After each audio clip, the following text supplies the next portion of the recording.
Jay Crawford, Adam the Bull, Garrett Bush, Tyvis Powell, Jason Lloyd. Plus, ba-da-da-da-da, you're loving him, Mikey McNuggets. And so many big names, it would take me hours to say all of their names. The ultimate Cleveland sports show starts now. Booyah!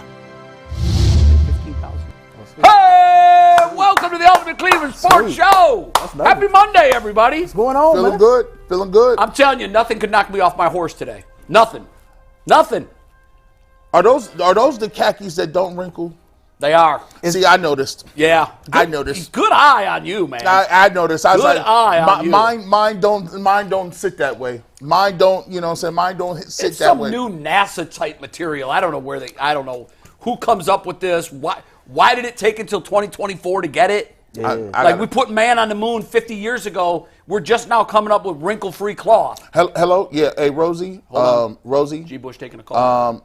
Yeah, I just pulled up to the set. Jay has some NASA pants on. I want these. It's unacceptable. My pants don't look like his. Yes, get them in 40, yeah, no, 38. I plan on losing weight. 38. 38. All right, bye. I love that. I love the optimism when you buy down a size. Right. You put yourself right in. I got a goal now. I got goals to reach. Yeah, I got goals, man. A couple of things. Big things. G. Bush car dilemma. You had talked about this on the air. Settled.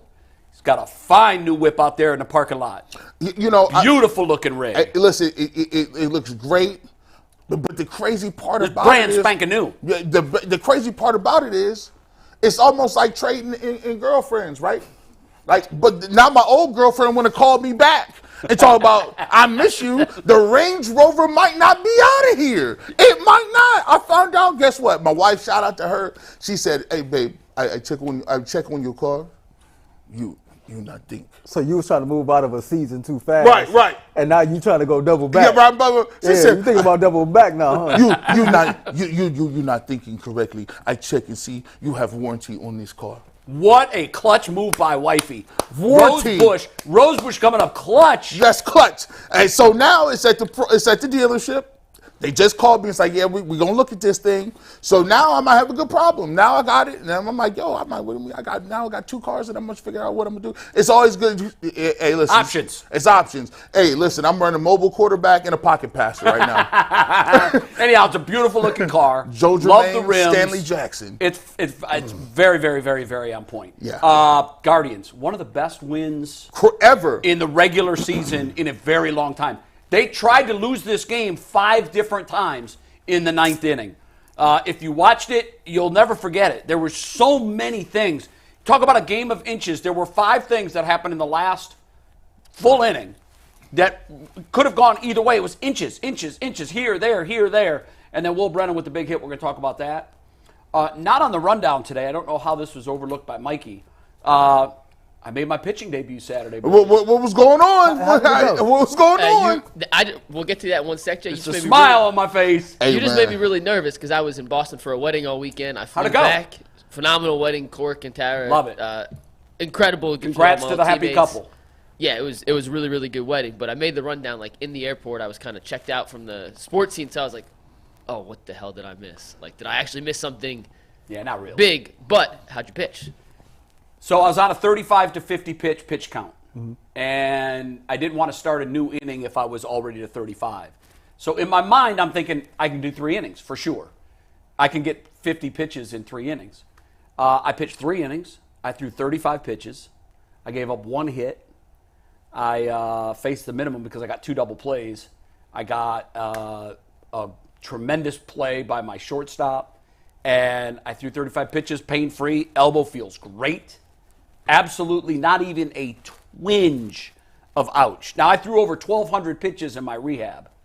And so I was ready to go. But we won the game. We're 1-0, 9-5. It was closer than I would have liked.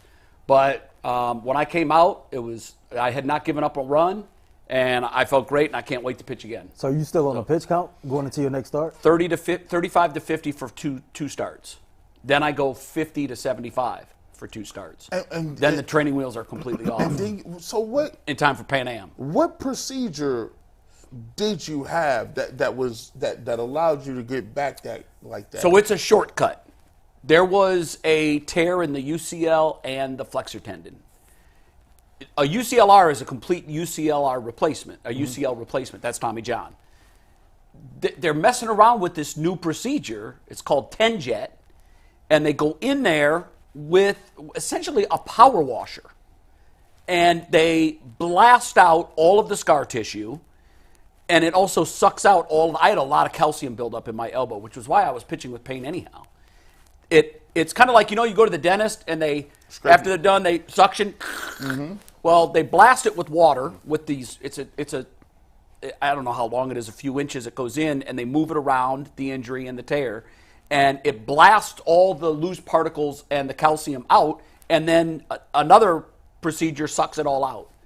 And that allows them to get a good fix on the tendon and the UCL, where normally you'd have to just take the whole thing out and replace it. So I love the shortcut. Let's see how it works for me. Mackenzie's looking much, much, much better. That we thought was going to have the UCLR, he opted to go this way. Shane Bieber opted to go this way. It didn't work out so well for Shane Bieber. Shane has now the torn complete UCL, and he's already had UCLR, and he's out for the year. But so is it still a tear in no, there? we're all fixed. Wow, that's we're all crazy. fixed now. How long it lasts, who knows? But for now, I feel strong. I feel great. And that, I will say this. My catcher said my fastball had great velocity. My curveball was flat. That makes sense because I'm psychologically afraid to engage the elbow on the twirler. But I got a couple of them to move decent enough that could fool a hitter, but I won't be able to survive on that pitch like I have in the past. So I've got to just get over that mental hurdle. But it's scary. When you went out and you tested the ACL for the first time, I went through this 3 times. The doctor clears you, you see it in writing, and you're like, yeah, but am I really good? Like, you don't be... And the first time you put that foot in the dirt and you go to turn, and sometimes your heart stops. And sometimes, you just because you don't have that quad strength, sometimes your leg will feel like it's giving out, and they tell you it's not the knee, it's the surrounding structure. Yep, you're not completely strong yet. You're not that strong yet. So that's why a lot of people, they tell you got to have the brace. You got to, they usually brace it up. Most football players don't want to play no brace, but no. But yeah, it's just, but that's good to get back out there. I bet you, when you threw it, you was like, man. When I came out of the bullpen, I threw 15 in the bullpen before I came out to the mound. We were the home team. I felt really good. I felt like it had good pop. I was locating my pitches. That was another thing that I was worried about. And when the 3 innings were over, I'm never nervous about anything, guys. I'm just not. I don't know why. I didn't really get that gene. I was nervous, though, Saturday. When I was on the mound and I looked in and he flashed that fastball. So I'm like, okay, here we go. This is where the rubber meets the road. And I'll probably be a little nervous for the next couple until I go 75, 80 pitches, 80, 100, pain-free. My shoulder was a little bit sore Sunday, but nothing big. So. Sounds like it was a good weekend for the UCSS sports. What about you? We've checked in on everybody now. How was your weekend? I'm good. I got to get those times for you. But yes, I'm very curious about those. Man, because my son is in constant recruit mode. Listen. Constant. He does the men and the women. Jumps and sprints. The way that she won in dramatic fashion. Like she led the team from behind, didn't she? Yeah, she led the team from behind as the the anchor. Phil, your daughter was the anchor leg of the 4x1. She was the anchor leg of the 4x1, and it was in Perry, Ohio. Yeah. They clinched the spot in the regionals with this. And, Yana she's gritty, she's determined, she wants to be great. Great closing speed. And when she fails, she comes right back. And for her... That's what you want. To win in the way that she won, I told Steve, that was a life-changing moment for her. Was it? Because she's already soft-spoken, she's already really gentle, and she struggles with confidence a lot. She's very smart, too, isn't she? Yeah, but for her to see what she's capable of there, I just think that's the type of energy. She'll be a senior. She'll be a junior next year. So she's a sophomore. Yeah, she's a sophomore. Running the anchor leg of a regional qualified 4x1. Yeah. So. Oh, I see you. Yeah. I see you. Now, she faster than you? I told Mike, she said she wanted to race. I'm not sure Careful. if I still got it. Yeah. But if I tear something and I pull something, I don't want her to be put on punishment for something that That's fair. that she didn't You better have train anything to and you do better with run it. a few of them first to make sure that you can do it. But Boo was saying, like, you think she can get a scholarship? Listen, man, I think academically the scholarship is already in the bag. If she can get a Wow. scholarship athletically, I can tell you that don't underestimate the academic end of it. Yeah. I had a long conversation with my son yesterday, who just landed the #1 and '2 jump recruits out of the state of Georgia. Really? For those that don't follow this, Georgia is up there with Texas and Florida with great jumpers, particularly high jumpers. And he got the #1 and #2 high jumpers and the #1 long jumper. And I always ask him, because he goes after these top elite athletes, and I said, can you get them in? And he said, these two are no problem. Great grades. A lot of these elites, a lot of them, cannot get into schools because the standards have become so high and it's so difficult to get in. He's had to tell multiple elite athletes, you got to go get eligible. Well, at you know her JUCO. background. This one's not going to struggle at all. This ain't gonna be no And problem. we got to talk. We got to keep in contact, Yeah. and you got to hook her up with my son Corey. Does she jump at all? Has she tried jumping? Because hasn't typically tried speed jumping. translates to long jump. She hasn't tried jumping, but We got to get her in the we pit. got to get her in the pit. Yeah, So, absolutely. And when Corey comes home after the Olympic trials, Yeah. he usually comes here for 3 weeks. He's trained Andy Baskin's kid, who's made huge leaps in his PRs. And Corey only worked with him a day for a couple hours. He's trained a number of local kids. And I'm sure he would love more than anything to get a couple hours with your daughter. You seen it. It was the closing speed. It was the form. It was just, you seen all her hard work in that moment really just come full Congrats, circle right bro. there. So, There's no greater moment than watching that. Yeah, I know. absolutely. So. All right, Mike, let's dive in, bro. We're caught Let's up do on the it. weekend. Let's do it. We waited a few extra minutes to get to our first read, which is a did. great precursor for our first topic. But first, a word from FanDuel. It's winner take all time in the NBA and NHL, and FanDuel's giving you a shot to bring home a big win of your own. Right now, new customers get $150 in bonus bets with any winning $5 bet. That's $150 to bet on spreads, money lines, player props, and much more. So visit FanDuel.com/UCSS and make every playoff shot count. FanDuel, America's #1 sportsbook. The Cavs were eliminated from the playoffs last Wednesday. General Manager Koby Altman said he'd take a few days to evaluate all decisions he has to make, including roster and coaching decisions. It is now Monday at 11:12 a.m. And JB Bickerstaff, at this moment, is still the Cleveland Cavaliers head coach. Yeah. Kobe's going to talk to the media at the end of the week. I would hopefully assume that by then he would make a decision either to keep JB or to move on. But the longer this process stretches out, does it make you feel like there's a higher percentage chance JB returns to coach the Cavs next season? No, because the first domino here has to be Kobe. And are we sure he's going to be standing? No. I'm not. No. Maybe he acting like it's his decision. I think the decision coming from the tippy top. I do too. He's evaluating Kobe and JB. I think we all feel the same thing because I seen the reports too that Kobe's supposed to speak this week, but it was like, is Will we there ever any get there? guarantees that he's actually going to be speaking this week? His job is probably in limbo as well.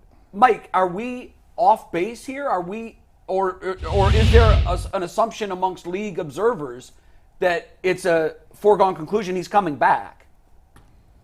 I don't know exactly how involved Dan Gilbert. And I don't know that anyone does. That's and kind of the wild That's card. the big question. That's the wild card. From what I'm hearing, it sounds like Altman will be the one making the coaching decision. And if he's the one making the coaching decision, I would assume that he's safe for the time being. You wouldn't fire the coach and then fire the GM. That would not make sense, correct? Unless you do them together. But if the coach is fired and we go a period of days where there's no activity, then Kobe's taking the team into 2024, 25. Correct. Because you would not let Kobe hire the new coach and then fire Kobe. That would make no sense. I mean, you've got to there has to be cohesion at that. And I imagine this is a really, really difficult decision for the organization. This is so. So let me tell you what's going on behind closed doors in my mind. This is the young and the restless, bold and the beautiful, guiding light. You got drama. All my children. You've got drama. I think behind the scenes there's a couple different processes working on different tracks. First and foremost, if you Dan Gilbert, you have to do your due diligence and find out exactly how interested LeBron James is about potentially opting out. So that's number one. Yes. Interesting. 2, draft is coming up. You have to have evaluators that say if LeBron is coming back, how important is it for us to draft his kid? We have to. Well, do you our guys due read the diligence. draft reports on Bronny over the weekend, right? Yeah. I mean, they were devastating. Yeah. Devastating. Like, barring somebody drafting him as a precursor to getting LeBron, he's not going to be drafted. So that bodes well for the Cavs. Guess what? If nobody else Sign him as a free agent. if they'll take him if LeBron is saying, because guess what? A lot of people ain't gonna do it, and then, so you got that whole thing. Then you got to go on this track. Donovan Mitchell, where are we with an extension? And how are we talking about whether or not he's coming back, and can we get something concrete on that? Right. So you're working an extension angle. Then you're working the angle, well, if Donovan does want to come back but doesn't like JB, then now we got that situation where it's like, okay, well, JB is contingent on A, whether LeBron would like JB there, or B, Donovan Mitchell, if he's going to sign and bring him back. Then you got to throw another thing in.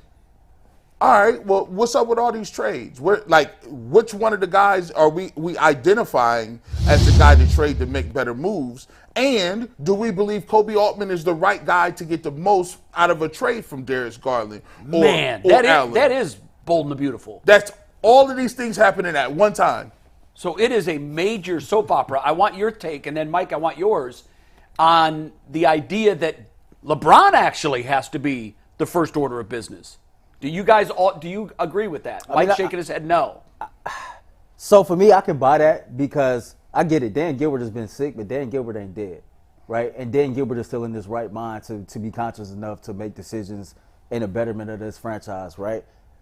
The LeBron angle is one thing, but this is how I'm looking at it. If I am the owner of an NBA franchise that plays in a small market, the Cavs is considered a small market team. It is. Like the Indiana Pacers, like the Oklahoma City Thunder, etc. A little bigger than those, but still they're middle of the pack. They're all right there, right? A staple of those franchises have to be player development. That has to be a core of your entire franchise. Right. Because historically it's hard to get free agents to come sign with say, a team.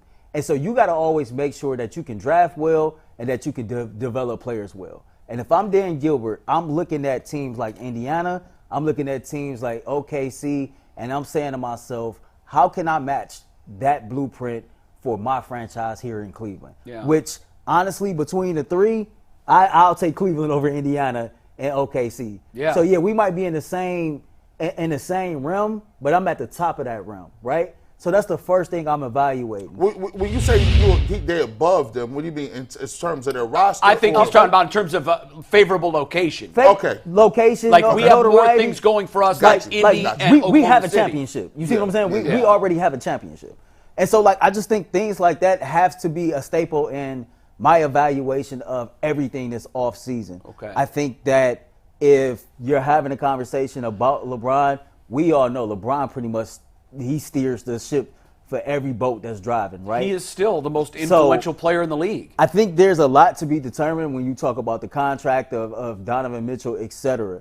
I think the first thing that the Gilbert family is having a conversation about is, do I move forward with Koby Altman based off the premises of, I see how general managers in Indiana. So you think the LeBron thing can be taken care of after a Kobe move? Right. Mike, you were pretty emphatic when I asked the question. You were like, no. I think Mitchell's the number one thing. Before LeBron, before... So does that... And then in your mind, has the LeBron ship sailed? No, but I think you can't worry about LeBron until you know what Donovan is.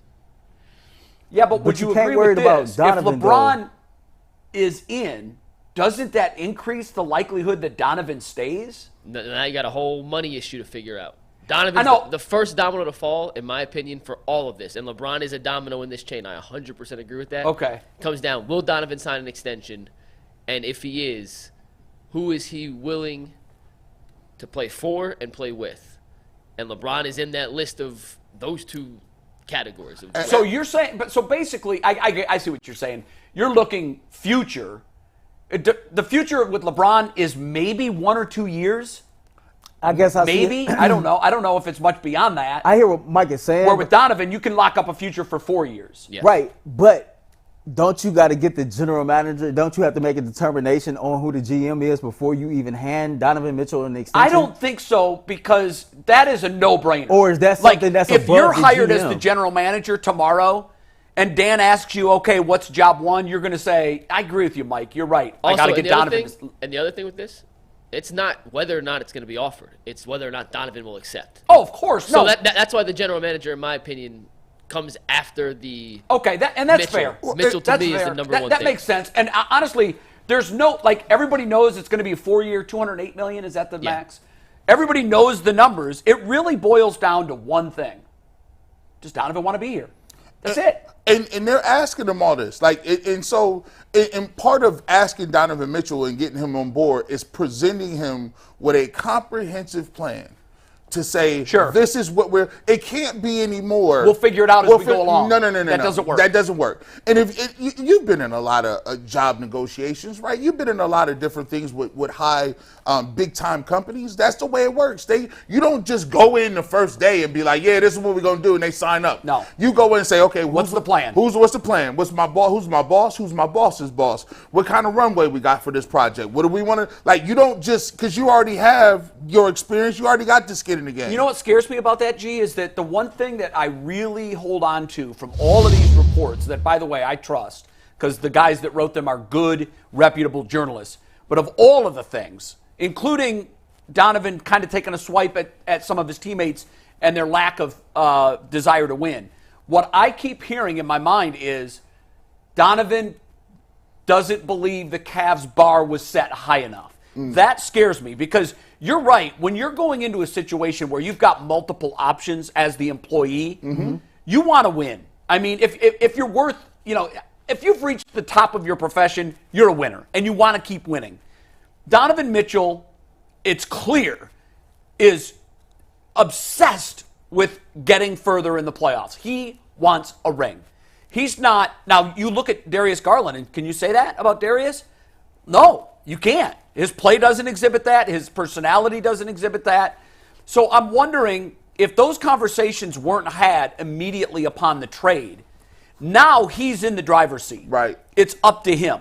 And if he isn't convinced that the Cavs have a blueprint, a plan, we're going to do this, then we're going to do this. And I don't mean bringing in George Niang and Max Strus. That's not a plan. That's a hope. Saying we're going to get better with some shooting. No. No. What is the plan? And that's what Donovan and his agent are going to put the Cavs organization's feet to the fire and say, okay, where do we go now? I 100% agree with you. Check this out. I hosted on 92.3 The Fan yesterday. Guess who I had on yesterday morning? Who was on? Chris Fedor.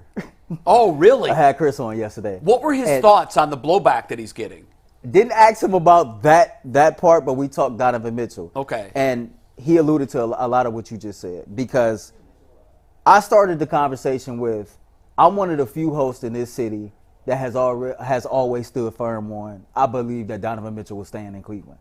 And I asked him, I said, I've noticed over the last 3 weeks, the temperature in the room has changed. A lot of people really are starting to buy into, they believe that Donovan Mitchell is going to stay. And I said, Chris, what changed? And he said, Donovan is at a crossroads right now to where he wants to be great. He wants to be considered one of the greatest players. He wants to play for an organization that's going to give him an opportunity to win a championship. And he is in the mentions of a list of a short handful of players that have the opportunity to be the next face of the NBA. Yeah. And Donovan Mitchell want to make sure that he's playing for an organization that can present him all of that. And that's why I believe that everything, to me, starts with Dan Gilbert. Because, see, Dan Gilbert is the one to write the checks, right? Donovan Mitchell maybe could be looking at this thing like, okay, I know I'm playing for an owner that has no problem spending over the luxury tax. I know I play for an owner that's willing to spend whatever and do whatever to give this team an opportunity to win the championship. He's done it. So GM be damned, head coach be damned, some of this core be damned. If I can buy into what Dan Gilbert is telling me, I'm on board. So you think the connection, and I think, well, let's ask all you guys this. You think the connection in the Cavs' future is Gilbert and Donovan? I do. You guys agree with that? I totally agree. I know y'all probably have seen this when you scroll through your reels. There's a quote by Nick Saban, and Nick Saban talks about when he recruits people, he says, the team really runs itself. He said, when you got high overachievers don't like to be around underachievers. They demand greatness from everyone around them. Absolutely. Either they're going to fall in line or they're going to get out. Yeah. Or they'll remove themselves. And Donovan Mitchell understands certain things. Basketball is a funny thing how you could the rankings change all the time. And right now, you're seeing Anthony Edwards coming to his own. Yeah. You've seen in New York, Jalen Brunson coming to his own. Halliburton. Like these guys are emerging as the next wave. And you're sitting there and your name is here. It's right there.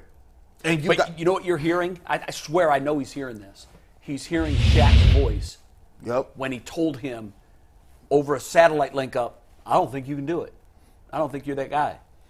Like that, when one of the all-time greats of the game calls you out publicly to your face, that still is very shocking to me that Shaq went there. And he's sitting there and he's sitting there and he's looking around. There's some underachievers on the squad. There are. There's some guys that don't. Guess what? He's legacy time. Right now, you known as what?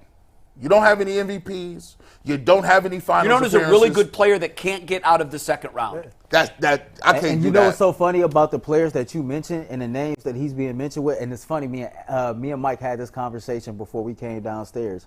You look at Ant-Man's demeanor. Ant don't look like he playing with you. He don't look like he out here playing no games. No. Jalen Brunson don't look like he out here playing, goofing around.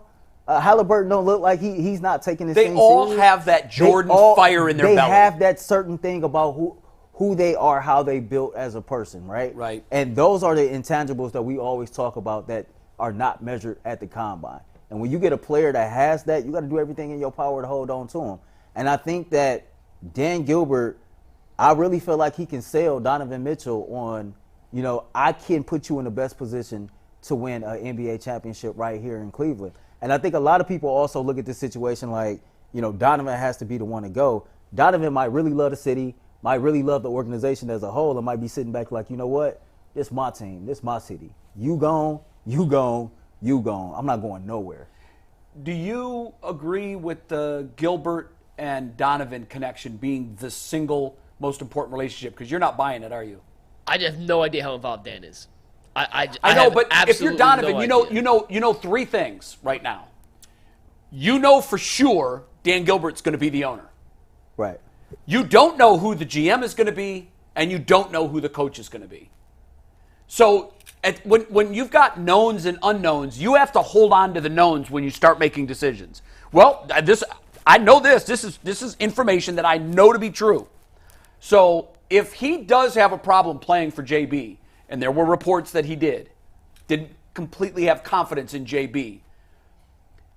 If the longer that it marinates that JB might or might not be the coach, I think that's bad for keeping Donovan Mitchell here. That's why Dan has to have the conversation with Donovan immediately. Where are we? Let's talk this through. And if you end up leaving, that's fine, but we need this sooner than later. I'm just reading the tea leaves.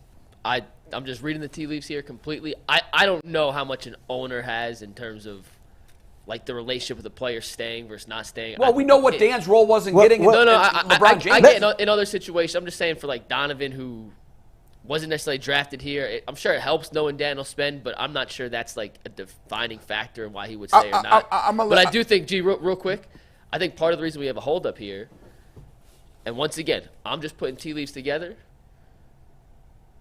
Maybe they don't have a Donovan decision yet. Donovan hasn't told them I want to stay or go, and Kobe's on the fence about bringing JB back or not. And if Donovan's not going to go, then maybe Kobe doesn't fire. Or if Donovan says I don't want to stay, I don't want to play here, I want to go, then JB stays. If Donovan doesn't go, if Donovan doesn't stay, all of this is completely irrelevant because they are not a championship contending team without Donovan Mitchell. They're not. I agree. So I think part of the holdup is we're just waiting to hear, and maybe Kobe and Dan and the rest of the front office are waiting. When does he have to decide? Is it July 12th, 13th? I'll look it up. I don't remember exactly off the top of my head. I know when LeBron made his decision to come home, it was July 11th. I hear what Mike is saying.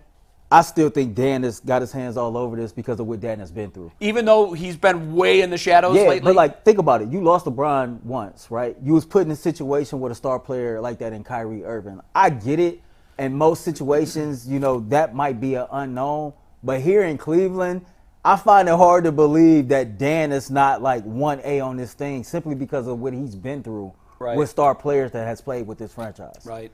He certainly knows the importance of it. And if Donovan decides, okay, I'm not signing no extension, of course you trade him. But at that point, Koby Altman gets fired, JB damn sure gets fired, and I'm still moving on from Darius Garland. That's why you can't wait for history to write the tales for you. You got to be in there today. Proactive. I'm not waiting on no. This is my thing. This is what happens when you don't make tough decisions a year prior. JB shouldn't have been a coach this year. Yeah. So now you're here and you realize, and I know a lot of people. So who fault is that though? That he's the coach? Koby Altman, right? Yeah. So if he shouldn't have been the coach last year, and I'm just speaking hypothetical. If we all agree that he shouldn't have been the coach last year, and Kobe thought it was the best decision in the world to run it back with JB, I can't see a situation while both of them are not being shown the door. I totally agree. Well, I agree with that. Because when he started, this is how I knew it was going to be all downhill. When they started that propaganda about them 51 wins, I said, "Oh, he ain't the guy. This guy won citizenship awards. He's worried about keeping his job." You cannot be worried about keeping your job. And listen, he thought he was going to trot Donovan Mitchell in there. And what happened was it backfired on him. He don't realize that when you bring good players, when you bring stars to your team, what it does, it shines a big flashlight about all the clothes you done hid under your bed. Let me see what you got in there. Mom, I cleaned my room. Oh, you did? Let me get that flashlight. Yeah, you're just kicking issues down the road. Star players are that flashlight. And now we got it. And now you have to perform. That's why LeBron keeps everybody on their heels. He does it because he knows the nature of management. Management is like, oh, I'm going to 3 to 5 years or 5 to 10 years. No, you're going to think year to year.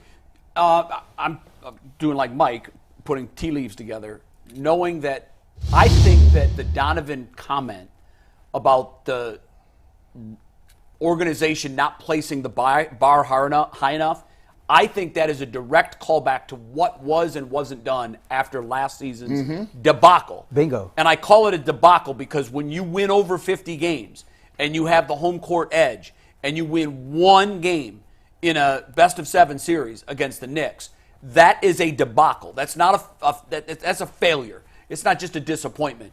You were set up for much more than that. So I think Donovan kind of created this mental image that, the organization is fine with just participation awards. And I can understand why he would think that. You're going to run it back. After last year, you're going to run it back.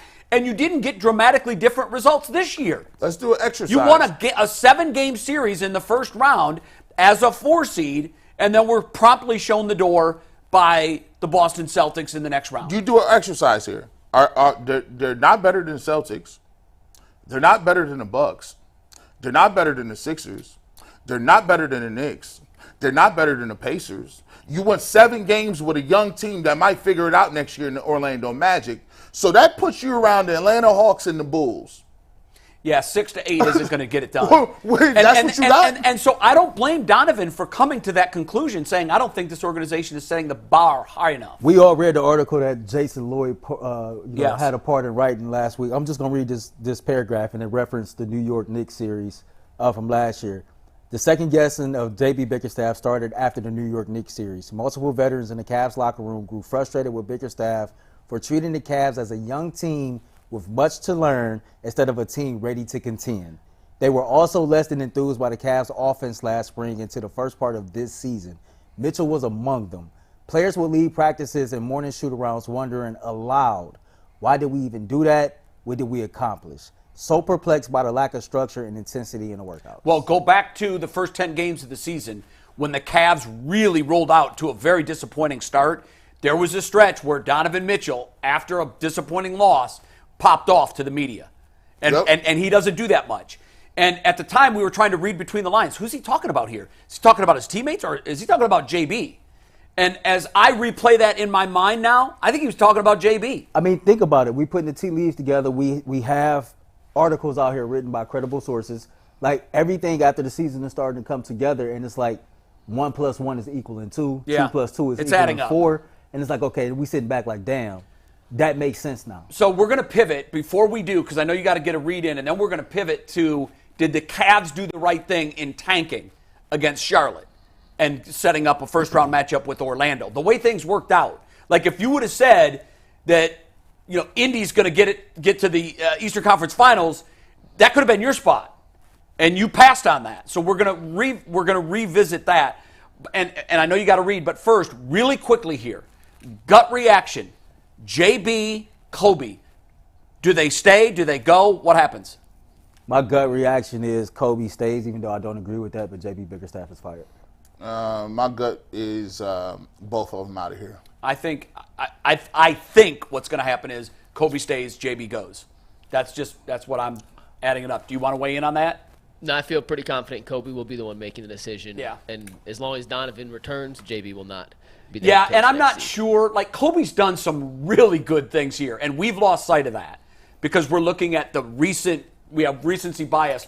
The moves he made last year in bringing Niang and Max Strus in did not work. In fact, I would go so far to say is they were miserable failures. Mike, I know we got to move on, but it's funny, as we were going through the segment and you were talking, I was thinking about maybe we should do this at the end of the week. But if we can just compile all the key moves that Koby Altman has made during his tenure as GM, like weigh the good ones and the bad ones. Sure. Because the Kevin Love contract, for example, that was above his head. That was a Dan Gilbert move. Yep, right? He had no choice. But you did give DG a contract the richest in Cavs history. That's a fact. After 1 year, okay? Yeah. You did find Craig Porter Jr. I can give you that, right? But you also signed Ty Jerome, and Ty Jerome played 2 games. So you could go back and forth on the moves that he made and try to weigh him out. I don't think he was the worst GM in the world, but I definitely think when you look at how he built this roster, I'm not sure if he should be the general It'll be manager interesting if he's forward. out, what move they make, because there has been a succession plan going back over 10 years. I mean, go back to Danny Ferry, right? Yeah. I mean, there's been, so his replacement is going to replace him, and then his replacement is going to replace him. And I'm wondering if they're going to stay in the organization. Are they going to go outside the organization? All of this remains to be seen. But I think what's going on right now in Independence is an autopsy of the season. How did the season die? How did we get there? Who's to blame? And then can we bring this thing back to life? The cause of death is?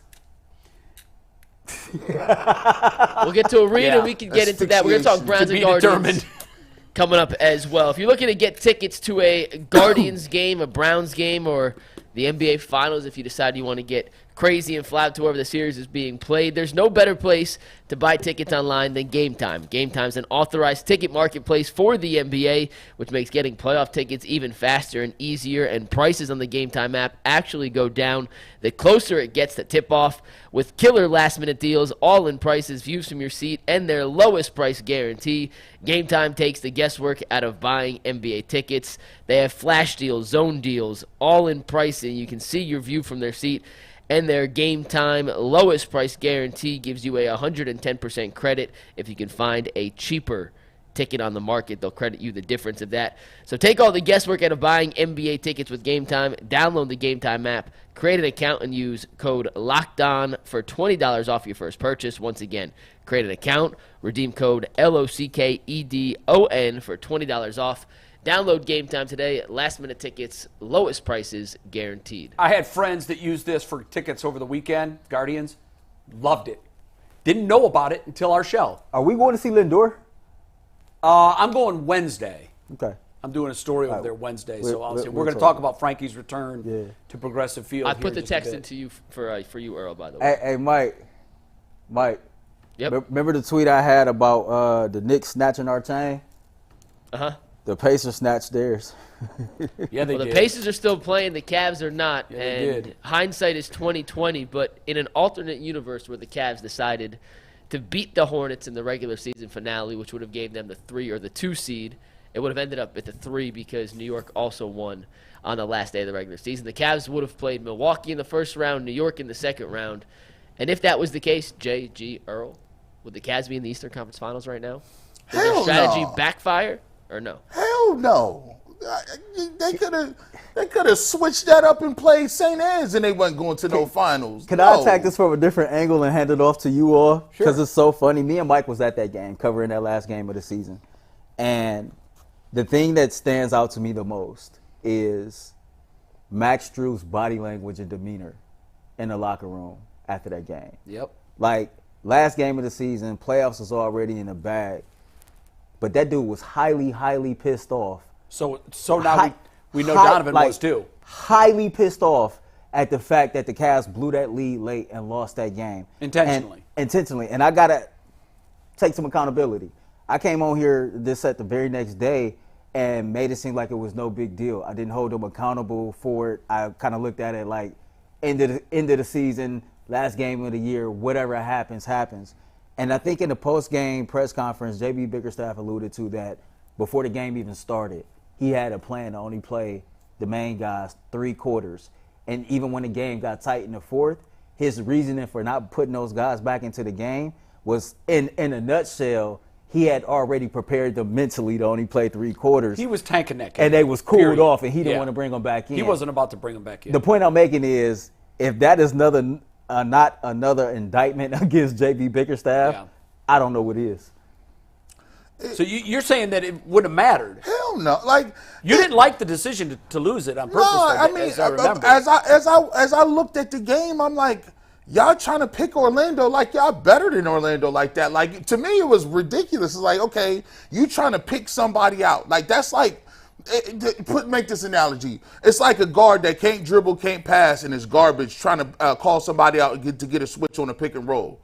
Like, no, like, so we'll switch it and lock you up. The Cavs, to me, this is very minute stuff. Like, when I watch these other teams, and I watch every single game, and I'm watching all these playoff games, if you are a basketball fan and you know the game, you readily understand that these guys are playing at a different level than your team is, right? Sure. So when you see that from game to game, people may be excited because you won a series against Orlando, but you as a basketball person know, like, if they was playing Indiana, nah. The way that the Knicks was playing against Indiana, that was a crazy series. The way, even go back and look at the way the Dallas Mavericks was playing with with OKC. Go back and watch the way that Minnesota was playing Denver. That is 2 different brands and styles of basketball, and yeah, y'all want to tank and get the Magic. Y'all not going nowhere in the East anyway. So if you want to take them,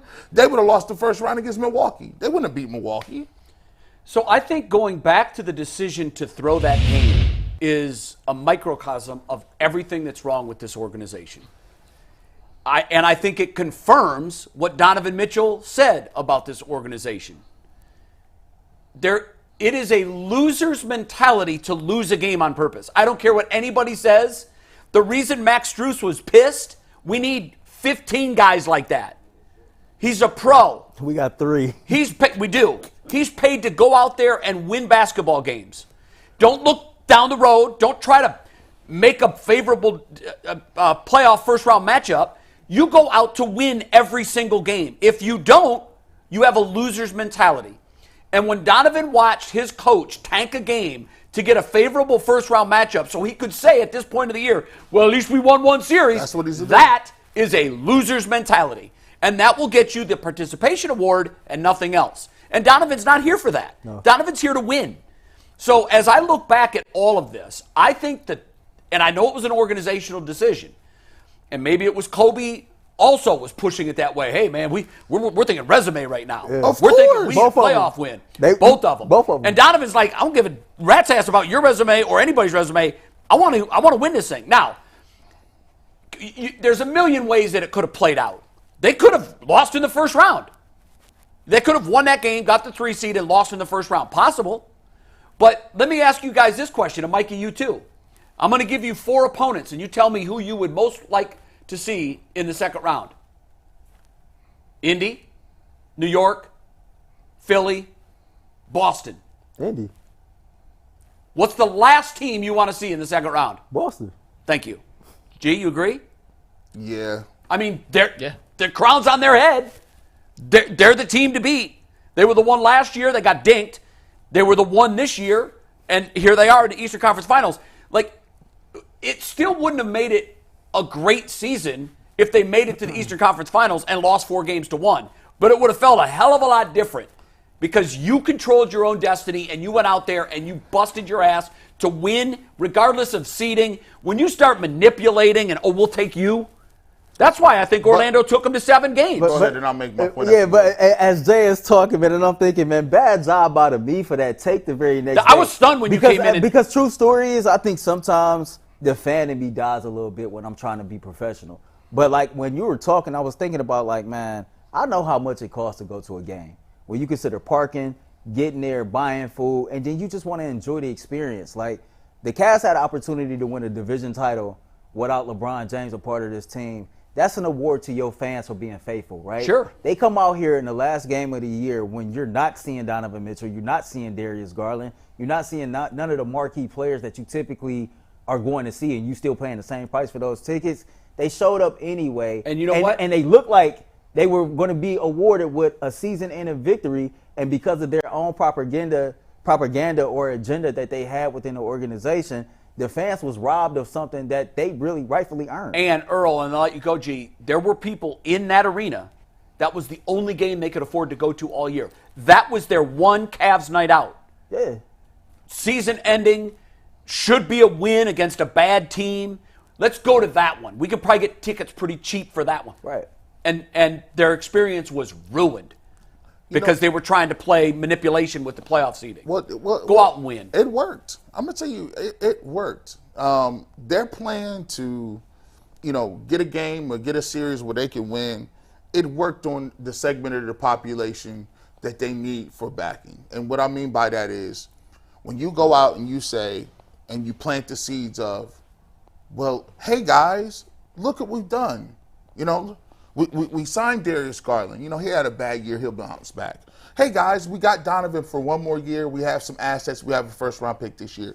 Hey, guys, look, we won a tough series against Orlando. We're progressing. And look at this. We played hard against Boston, 4-1, but look at all the guys we had out. We played hard. You guys even said we played hard. And look, hey, we didn't have Jared Allen, and we didn't have he didn't play, so, Donovan's knee. And so what that does, that propaganda reaches the certain part of your market, certain part of your fandom that hates change and always wants to be conservative in a way. Hey, we won 51 games, Jay. That means nothing, though. Hey, but you and I know that, right? Yeah, and I do feel sorry for that section of the fan base that you talk about. Because you're right. There is a section of the fan base that will say, hey, we made it to the second round. And if the Celtics go on to win it all, you know what they'll say? We lost to the eventual champs. We could be a few dribbles away. Yeah. And we've had to play without Donovan Mitchell for the last few games. But those people have never been in them trenches when you running at 6 a.m.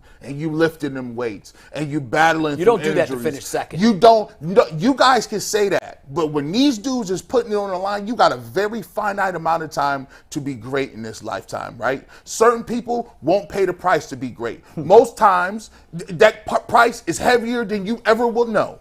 So no, they're not going to stand for that. That they don't get that part. But they did a really nice job. They did. Listen. The Jedi mind tricks are nice because what they do is they get you to a point where you second guess yourself. Well, am I being too over the top? Am I being too aggressive here? Maybe we're not thinking about it the right way, Earl. Maybe we just need to give it a little bit of time. And no, time don't work. Who you got going to be better than Jokic? Nobody. I had somebody call in yesterday and felt like I was being too hard on the Cavaliers organization, and that I needed to be more patient and see this thing all the way through. See, that's part of that fan base. And I think it is part of that fan base. But I guess my counter argument to that fan base is shame on you, because all of us sitting here know what it feels like to be called NBA champions. And I get it. That was part of the LeBron James era. But as a fan, when you know what championships feel like, when you know what it feels like to be called champion, how can you settle on Kobe telling you we won 51 games and you supposed to be cool with that? No. The year that we lost to Orlando in the Eastern Conference Finals, didn't we win like 65 games that year? 66. So it's like, I know. Like there's not an award for the regular season. You want me to jump up and down about 51 games, and then one more thing before we move on. You keep alluding to the fact that Donovan Mitchell possibly is perceived in a lot of people on this team as being okay with just getting out the first round. And I think that if there are people inside this organization that feel like that, then I think all those people need to go, because it doesn't take much to look up at when you're at Rocket Mortgage Fieldhouse and see a championship banner hanging. No, right? it's easy. And if you can look up and see that and you're still not motivated to be better than a first round exit team or a second round exit team, then all those dudes need to go. One question before we put this issue to bed, because we're going to talk to Deshaun Watson next. Mike, I really want your thoughts on this. The Indiana Pacers are in the Eastern Conference Finals. I know they've got some nice pieces on their roster. Does anybody here think that, would you trade the Pacers roster for the Cavs roster right now? No. Because I would not, and I don't have to think twice about it. I would trade coaches. Well, now that's a different story. That's a different story. Give me him. Give me. I just need a guy. I love Carlisle's post-game conference comments. No too. disrespect, but I can watch the games and tell JB's not running anything. Yeah. He just don't have it. I'm sorry, he just don't have it. I mean, good guy, but there comes a point in time when the rubber hits the road, and you're gonna need a tactician.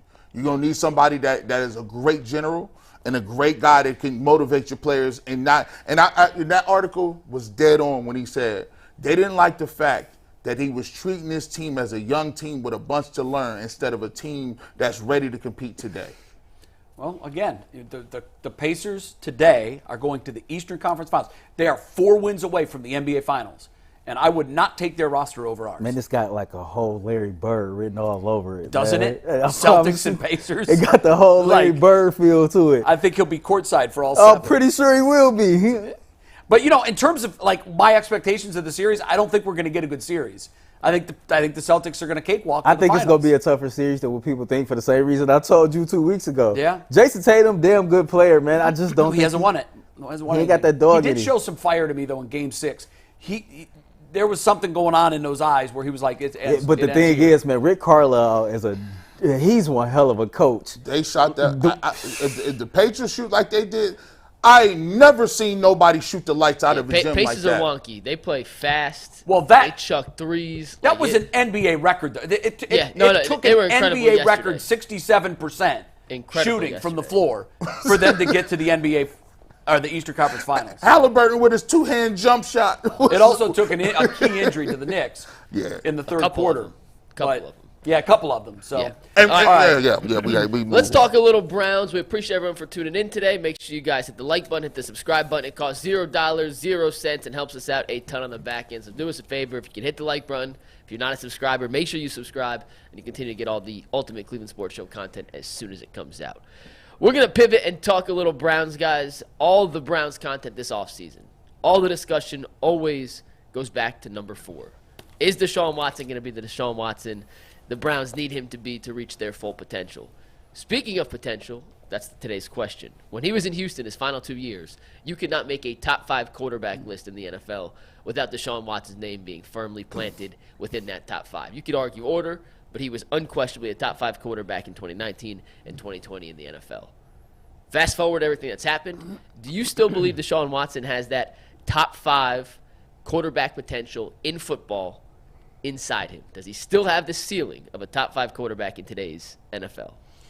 The floor is yours. I would go back and dispute something that you said there. Like you said, it was not disputable that he was a top 5 quarterback in 18 and 19. 19 and 20. 19 and 20.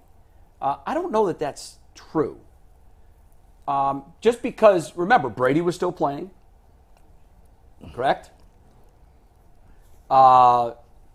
Aaron Rodgers was still playing at a high level. I had Brady, Rodgers, Mahomes. Drew Brees was still playing. Patrick Mahomes. I had Brady, Rodgers, Mahomes, Watson, Jackson at that time. See, now for me, I think which of those is not like the other?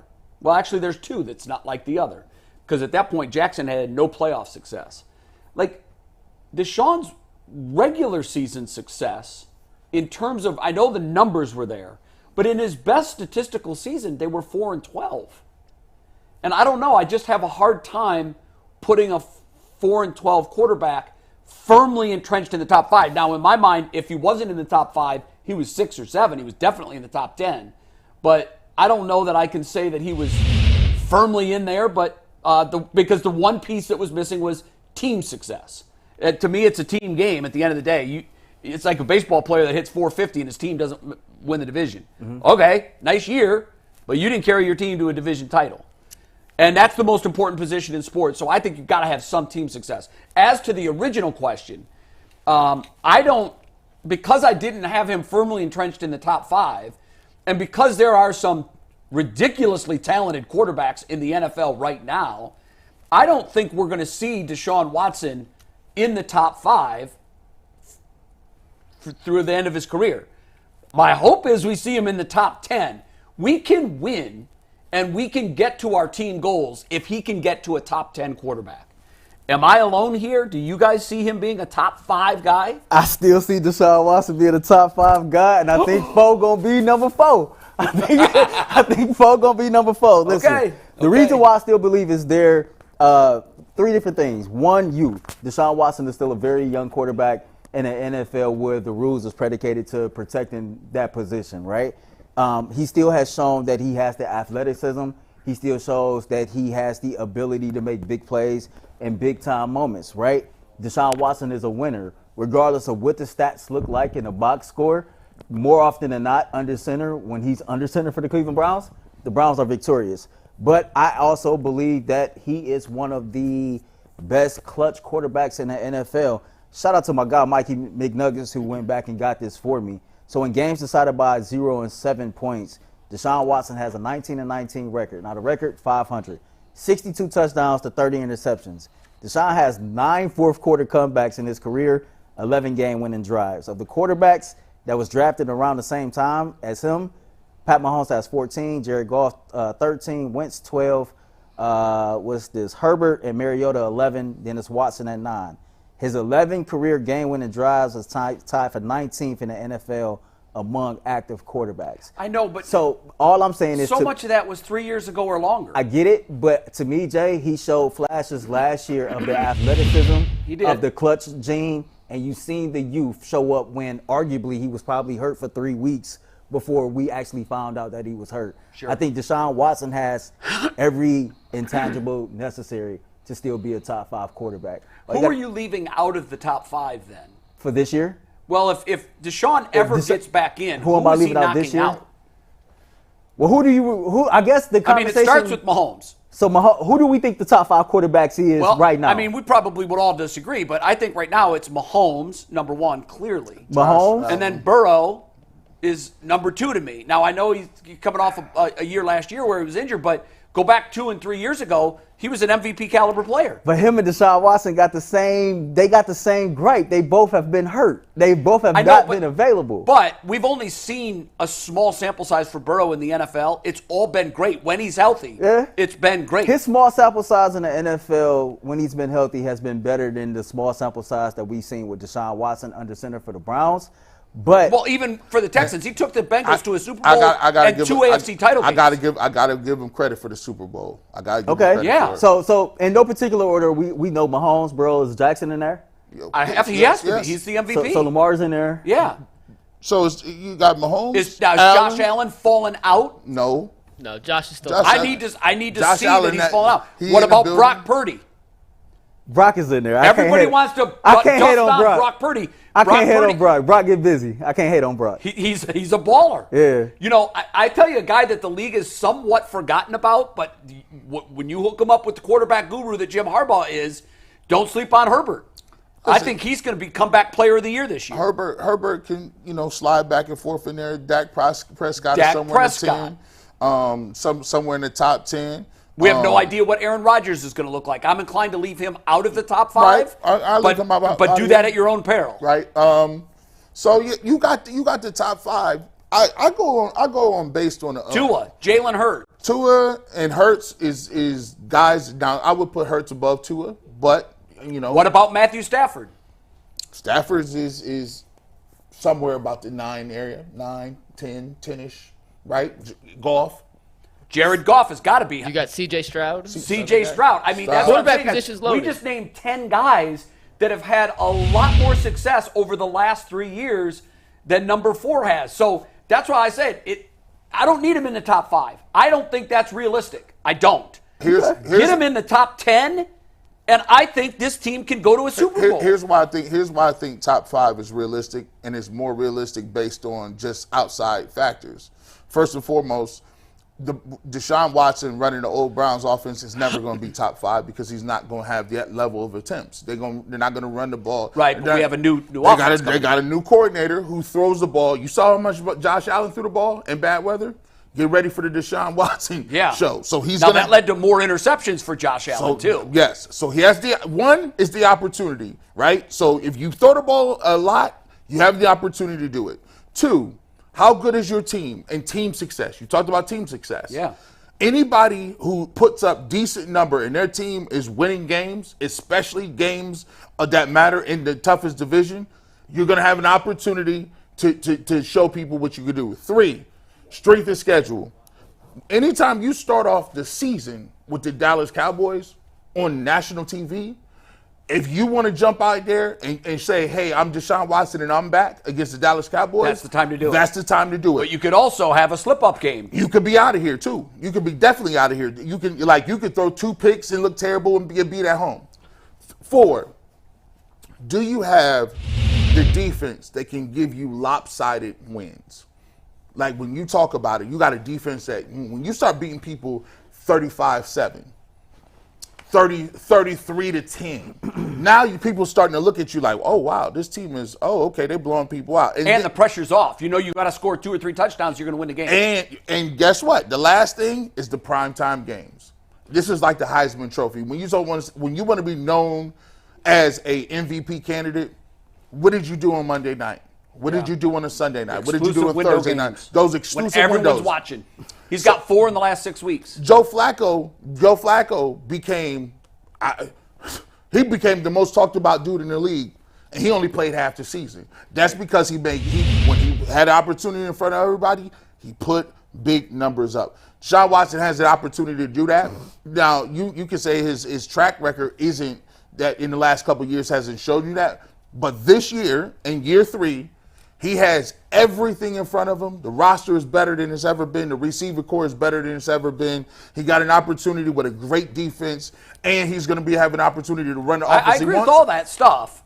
He's got to show me. There you go. He's got to show me because it does set up for it sets up for him to do it. But you could also make the case that it sets up for him to fail. Yeah. Like just like there's opportunities for him to win in those primetime windows, there's pressure for him to perform. Yeah, there is. And here's the one thing that we haven't mentioned, and we're 15 minutes into this discussion. No one has come back from the injury that he suffered last year. Guys, quarterbacks don't suffer that injury. So what is he going to look like? I don't know. Well, OTA started this week. Cameron Justice said that he'll be lightly throwing.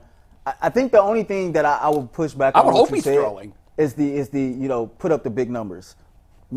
I said this last year. I'm saying it again this year, and I love your persistence. I'm standing on it. I'm not going to measure Deshaun Watson's success in Cleveland based on passing yards and touchdowns. No, because he had that in Houston. For me, it's about, do the Browns win more often than not when he's under center? And the Browns are a good team. Good teams play good teams. And when good teams play, the margin of victory is somewhere around 4 points. That's it. Can you make a big play in a big moment when the Browns are on the opposite That's what it comes end down to. of that 4-point swing to put the Browns over the top? And if you do that more often than not, I got a franchise quarterback, I got a clutch quarterback, and I got a dude I can count on. I don't need him to throw for 400 yards, because I'm going to tell you like this.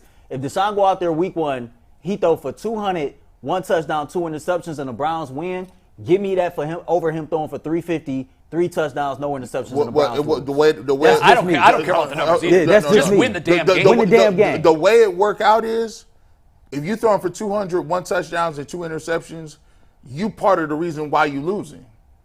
You can't throw for 200 and 1 touchdown. That ain't gonna get it done. Right, in Earl's scenario, they won.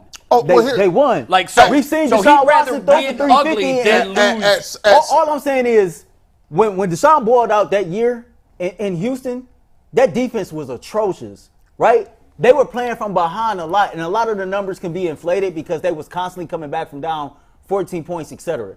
I just feel like this. I'm gonna give you this. Jay started this off saying that in football you need all 11 parts, right? It's a team sport.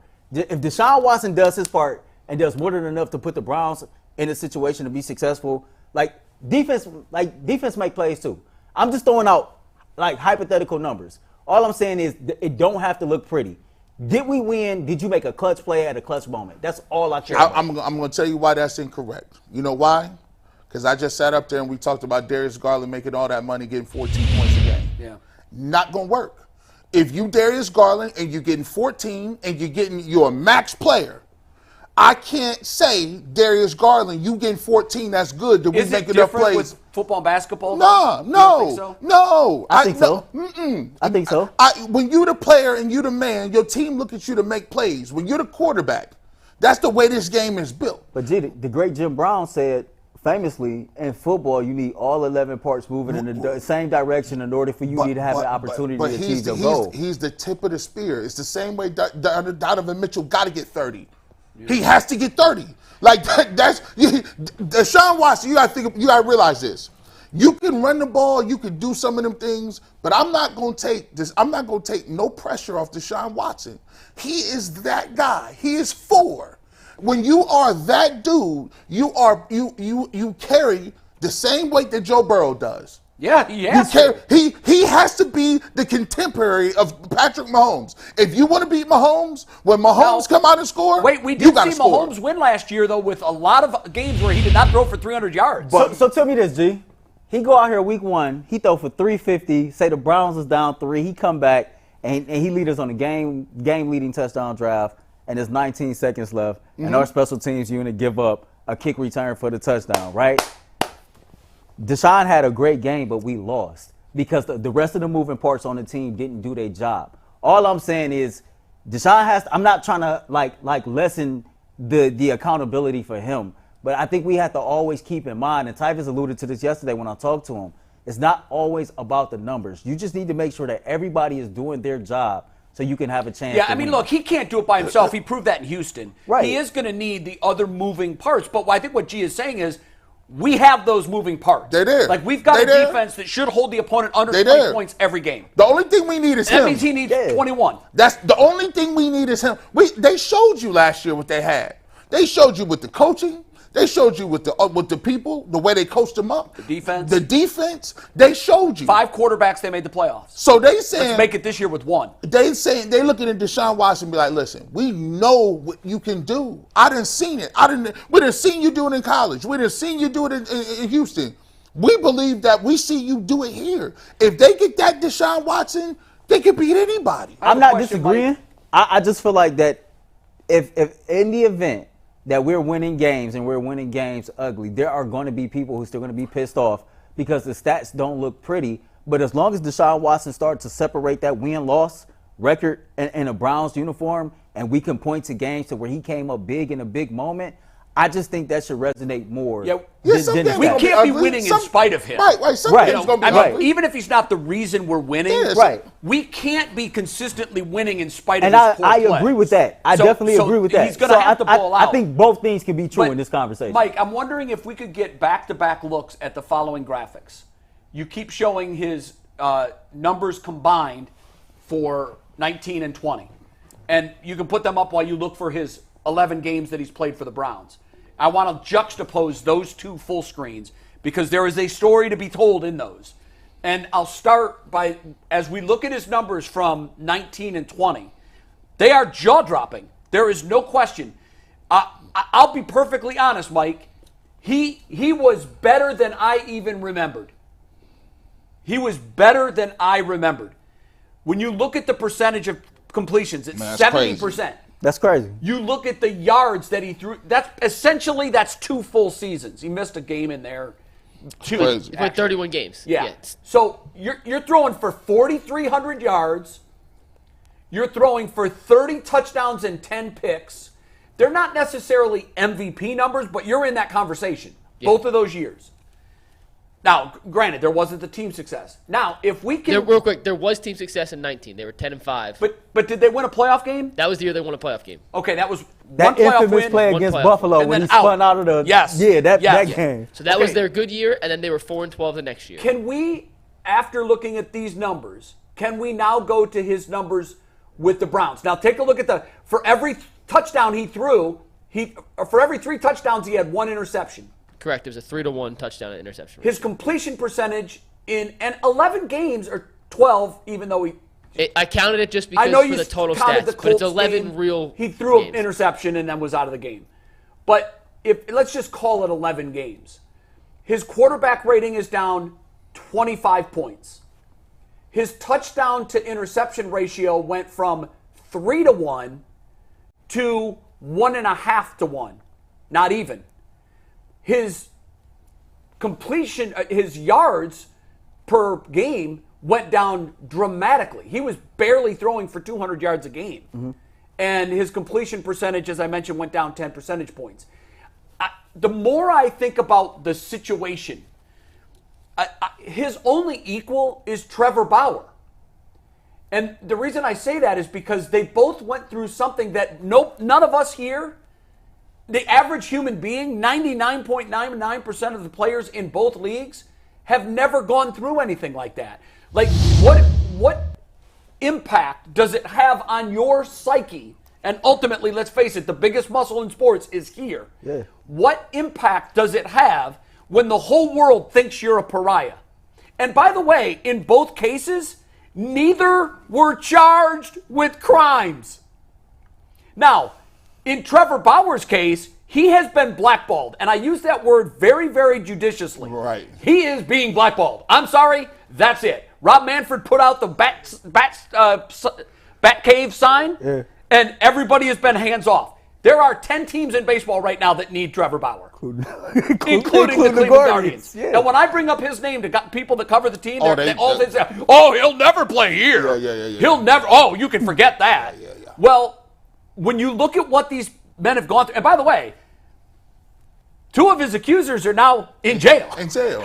So I still don't. that's interesting. I don't understand it, bro. Or at least have criminal charges filed against them. So where in Trevor Bauer's case, he wasn't charged. In Deshaun Watson's case, he wasn't charged. Imagine the mental burden that you carry. The only equivalent is really I look at people that are wrongly convicted and spend 22 years in prison, and then you look at the news conference when they come out, none of them are bitter.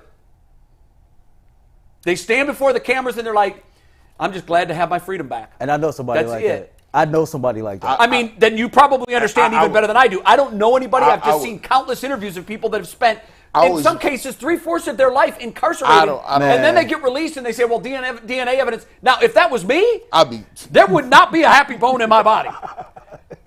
And yet, Trevor Bauer is blackballed, begging Major League Baseball, making YouTube videos. I'll play from league minimum. Mm-hmm.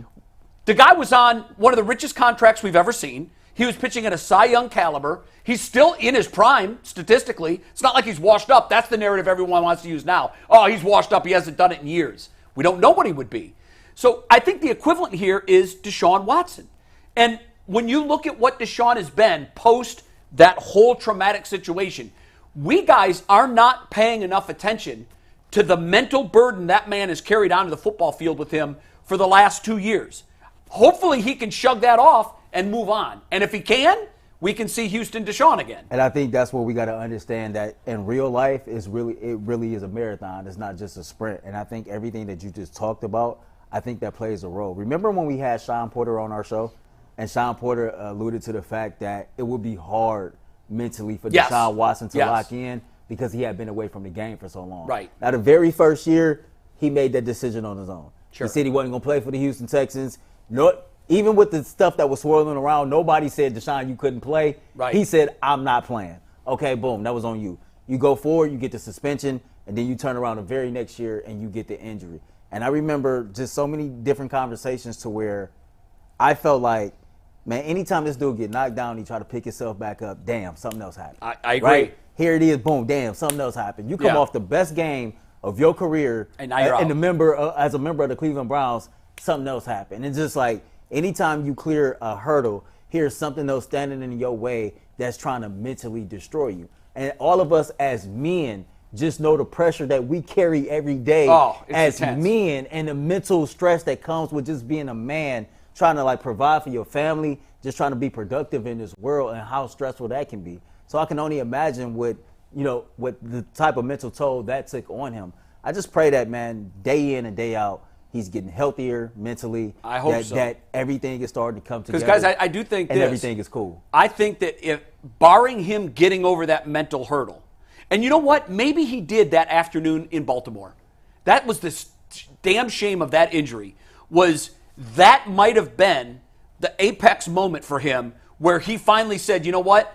It's out of my head now. I'm just going out and doing what I do. I ball. Say, think about the chat after that game. Think about how how we interact. All of us was like, It's that's here. all we wanted That's to what see. that's what we paid for. And we all walked away like, man, we could beat and it any lasted team in the 24 league. hours, Yeah. and his season was over. I think he's to me. Still got that top 5 potential. Watching his mannerisms. I think one of the best things he could have did is come out with that podcast. If you haven't watched it, I suggest you watch it. QB Unplugged with Quincy Avery, and I think it gives him an opportunity to speak his truth. It gives him an opportunity to talk about football. You think it's therapeutic for him? Yeah, definitely therapeutic. It gives him opportunity. Now you can see him smiling more. Space, in a safe space where it's just like, look, man, we talking ball. We talking about, you know what I'm saying? Most more than anything, man. Like when you play football, when you play any sport, you miss the camaraderie. You miss just talking about the game. You miss being around the fellas. You miss just, you know what I'm saying? That's what, that's why you still play. 1,000% G, that's it. It's for the 3 hours once a week in the dugout with the guys. With the dudes. And honestly, I don't know that I'll have a period of my life, no matter how long I live, where I have to be around that in some way. Right. Even if I can't play anymore, I coach or something. I tell people all the time, man, I don't have dreams about very many things, but I have dreams about playing sports. Like I don't have dreams about when I got married or dreams about what my kids look like. I got dreams about waking up being like, oh man, I'm batting again, or I wake up like, oh man, putting them shoulder pads on, or being in the locker room like just talking with the dudes and shooting the shit and hanging out and going to do batting practice with guys. It's intoxicating. People don't understand it. Like your wife, there's men when that's a point in time in your life you'll never get back. Joe Theismann told me once, and he's been 100% accurate. We were talking about how difficult it is to unplug and to walk away. Now, in his case, he went from the field to the broadcast booth. Right, so he's still around the game for the next 20 years. But he told me, he said, Jay, I want you ask this question of a lot of athletes. I want you to start keeping score in your head.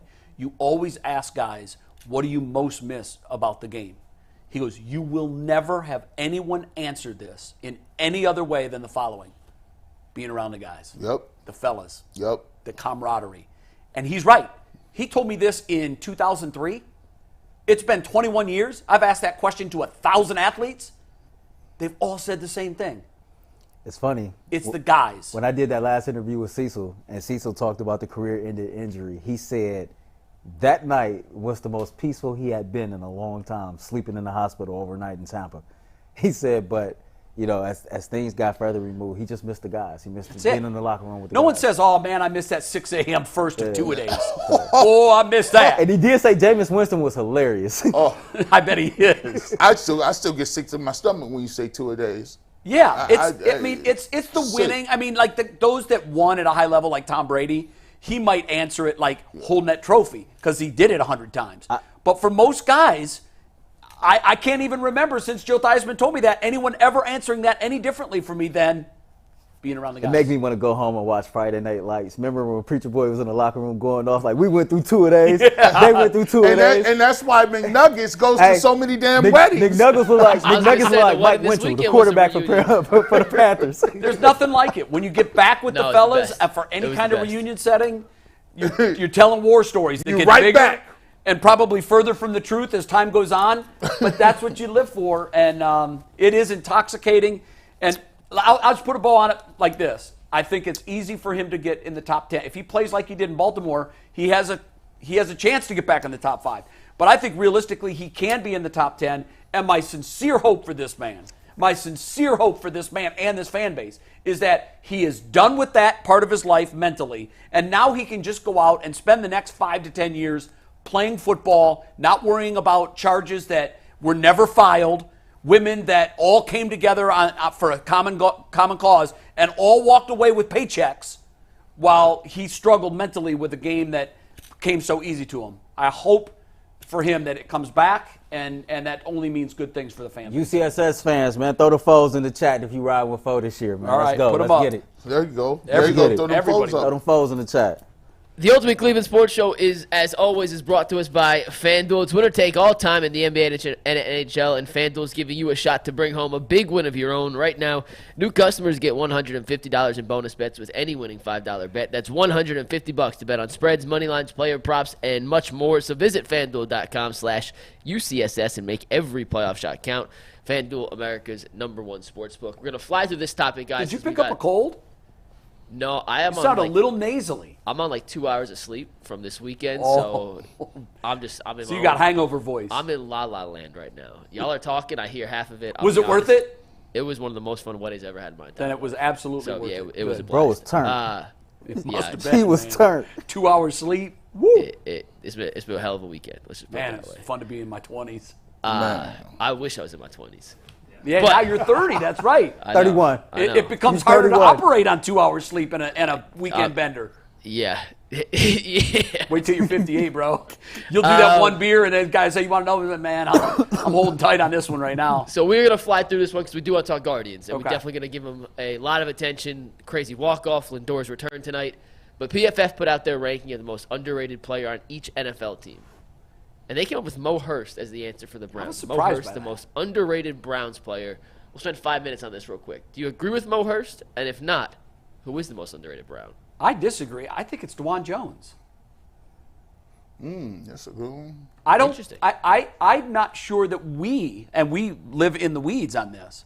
I'm not sure we even understand his high-end potential, like how great he could be.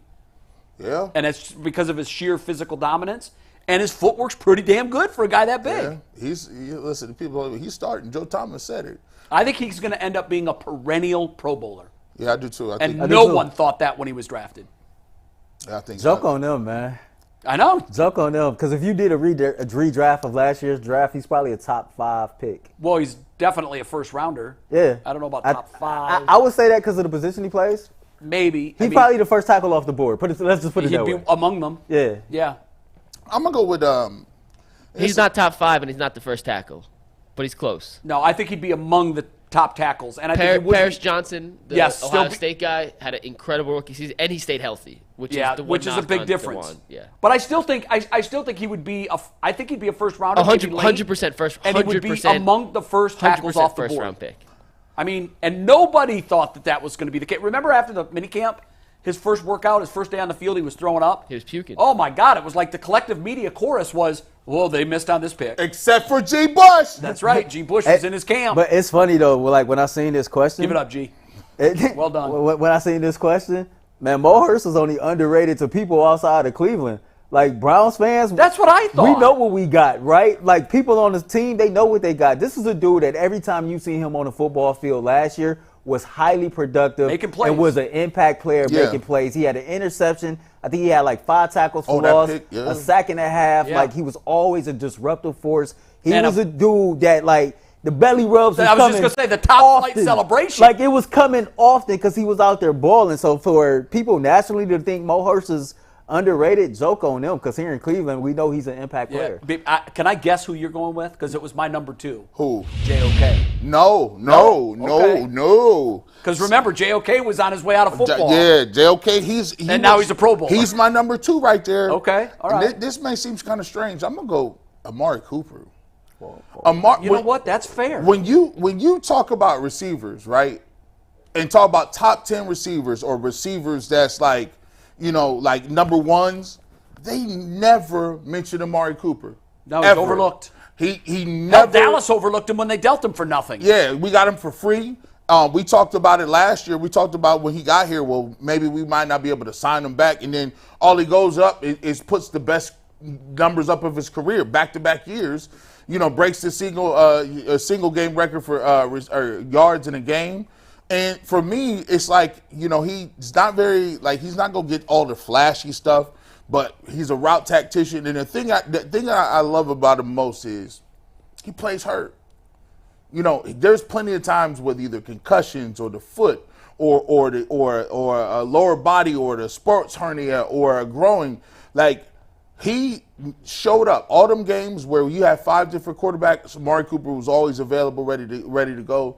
I just think Amari Cooper is a guy that's supremely underrated when it comes to route running, just being able to set his man, get off the line of scrimmage, hands. He does it all. He's just really steady, and he don't get the credit he deserves. Guess who is tied for the second most 200 receiving yard games in NFL history? It's Amari. Amari has 4 games of 200 yards receiving or more. You never would have guessed that. Above him, the only people that's above him is Calvin Johnson and Lance Allworth. That's crazy. Stunning. Both Hall of Jerry Famers. Rice is not above him with No. 200 yards. Actually, him and Jerry Rice are tied. Okay. So it's 3 people tied with 4. He's tied with Jerry Rice for Yeah. 200-yard games. Yeah. That's a Jerry lot of played yards. a long time, a lot longer than Amari Amari's gets played. slept on. Amari really gets Yeah, slept on. that's a good one, G. And you know what I think this exercise tells me? This team, Loaded. it's talent everywhere you look. It's loaded, man. They got talent, bro. They got It's talent. loaded. Like, you could really argue 2 of the most underrated players on this team are Ronnie Hickman and DeAnthony Bell. You can make a more. case that them dudes are Yes, you're highly right. underrated, and You're right. they too make big time plays. So, yeah, but Yeah. it ain't Mo. That's for damn sure. Crazy. A lot of different options. You could go a bunch of different directions. Who do you have? Did you think about this? I like the Amari. I lean JOK just because I think he's That like was top my 2 or 1A. 3 in the league at his position. Right. And I don't think he gets talked about enough in that top tier linebacker group. But he was a Pro Bowler last year, so it depends on how you view underrated. Yeah. DeWand, I like the answer. He only played 8 or 9 games last year, and then he got hurt. Yeah. So I think he's Well, I think underrated. that, just wanna see factors into him being underrated. Yeah. I just want to see a little more from him before Well, I we do know too. Yeah, that it's fair foul. certainly early. Yeah. But All right, usually at that position, you know this with the learning curve. If you're that good your first 8 games, you're only going to get better. Oh, he has the potential, incredible potential. Yeah, and that's Through where the I'm damn judging roof, it. I'm yeah. basing this on which of these guys has not been a Pro Bowler but could be a perennial Pro Bowler. And I think JOK could be, even though he was last year. Yeah. And I think DeWan Jones can be one of those guys that, remember how like Walter Jones, we had Joe one here, Joe Thomas. Thomas. Like, you felt sorry for all the other guys because it's just like, Joe's penciled in before the season started. Yeah. And look, and then he don't miss no games. Yeah, so he's a Pro Bowler, and then we work our way down from him. It's so funny, man, because like I remember playing Madden back in the day, and every Browns player would suck, but Joe would always be like a 97, 98 on Madden. The one thing about it, man, no matter what was going on in Cleveland, you knew Joe Thomas was going to the Pro Bowl. That's it. Alex Mack used to be in the high 80s. Eric Steinbach, the guard, he'd be in there. On Madden, all the Browns' highest rated players was offensive linemen at the same time. Except for that one year, Peyton Hillis was a 90 on the cover. And if you on the cover, remember that. they Peyton was was a cheating. dog, man. Peyton Hillis was a dog. It's such a Browns thing that you had Peyton Hillis, and then he was just unstoppable. For 1 year. For one year. 1 year. I think about it. Him and Madden Reuben curse Jones got him, too. Him and Reuben Jones had 2 of the Reuben single Jones. best seasons since '99 for the Browns, man. All right, speaking of great seasons, the Guardians are off to a tremendous start. And if you want to see the Guardians play, there's no better place to get tickets, just like Jay's friends did over the weekend, than on the Game Time app. Right now, Game Time is an authorized ticket marketplace for Major League Baseball games and the NBA playoffs, which means you can get the best prices on tickets even easier than before. Prices on the Game Time app actually go down the closer it gets to tip-off or first pitch. They have killer last-minute deals, all-in prices, views from their seats, and their lowest price guarantee. Guarantees Game Time will have the best available deals on the market. It takes all the guesswork out of buying tickets, so download the Game Time app, create an account, and use promo code LOCKEDON for $20 off your first purchase. Once again, create an account, redeem code LOCKEDON, just like you see it on the screen, for $20 off. Download Game Time today. Last-minute tickets, lowest prices guaranteed. Jay, we saw Will Brennan walk off. The Guardians are now the 4th team in Major League Baseball with 30 wins. They're 5-0 against the Twins. And this team's cooking after a wild, horrific, top of the 9th inning. Will Brennan saved the day, Jay.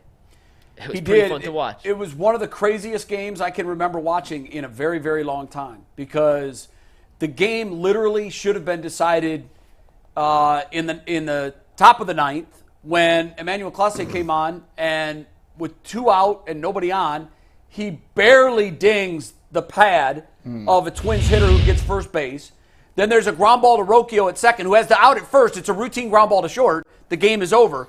Instead, he tries to beat the runner to second base, who is a fast runner. Why would he do that? It was just, there were 3 mental lapses in that 9th inning. That was one. If he throws to first, the game's over. He tries to beat Buxton to the bag. He was called safe on the field. I thought replay showed that he was out. It looked like the bag moved away from Rocchio before it moved back towards him, which means he got to it with his foot before Buxton got to it with his. They didn't reverse the call. First and second, 2 outs. There's a ground ball to Naylor at first. It looks like a routine flip on Clase covering. He drops the ball. Another mistake.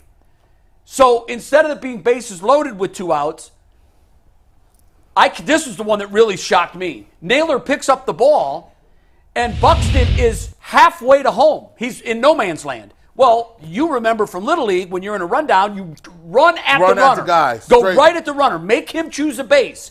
Once he chooses a base, you can throw it to that base. Yes. Naylor inexplicably took a step in his direction and threw it to third base, conceding the run. He gave him home. So in the span of 5 minutes, you saw 3 plays that you just can't even begin to explain. So it's tied. They go to the bottom of the 9th. They get a walk, a passed ball, and this was another one. Jimenez is a headsy player. Jimenez rounds second and makes a big turn to go to third and falls down. And then he could easily get back to second base. There's nobody covering the bag. He's standing there waiting for the catcher to throw the ball. Why? First, I was sitting there thinking, like, why is he getting that big of a turn like that? I mean, I understand getting a turn. You want to make the catcher throw the ball. He might throw it away, but he took too big of a turn. He fell down, and then he could have scampered back into second base easily. Instead, he stands there frozen. I was cracking up. It was the Naylor equivalent. When he was falling, he was probably like, oh, shit. I know he was. And when he got up, instead of immediately going back to second base because nobody was covering, he stood there frozen. The catcher throws to second. He dives in head first, and they call him out. Man. Now, they replay that, and they look at it, and they say, we got it wrong. He got in under the tag. It was bang, bang, really close. But at least they fixed that call. Then they wisely walk Naylor to get to Brennan, who we know loves low balls. He loves low ball hitting. Pause. He loves low ball hitting. Why he got a low slider in that situation, I still don't understand it. You got a gasser on the mound who's going to throw 102, and he throws him the one pitch that Brennan lives for. Why would you speed his bat up? I have no idea. I can't answer it. Why would you throw him anything off speed? And as soon as he swung, I said, "Oh, he loves golfing." It reminded me a little bit of the home run in 2016 by Rajai Davis off a guy who can easily overpower anybody he wants, and he speeds his bat up by throwing a slider. Was like, I'm going out here and I'm just throwing. Was he sitting on? Was he? When you go up there, this is sometimes if I know a guy is throwing and for some reason I'm just not seeing the ball well. Sometimes people sit on breaking pitches. Well, no, I don't know. I'd love to talk to Will on this. I would love to know. I think I watched the interview after the game, and I don't think Andre asked him. I'm guessing that he was sitting on a slider and got it.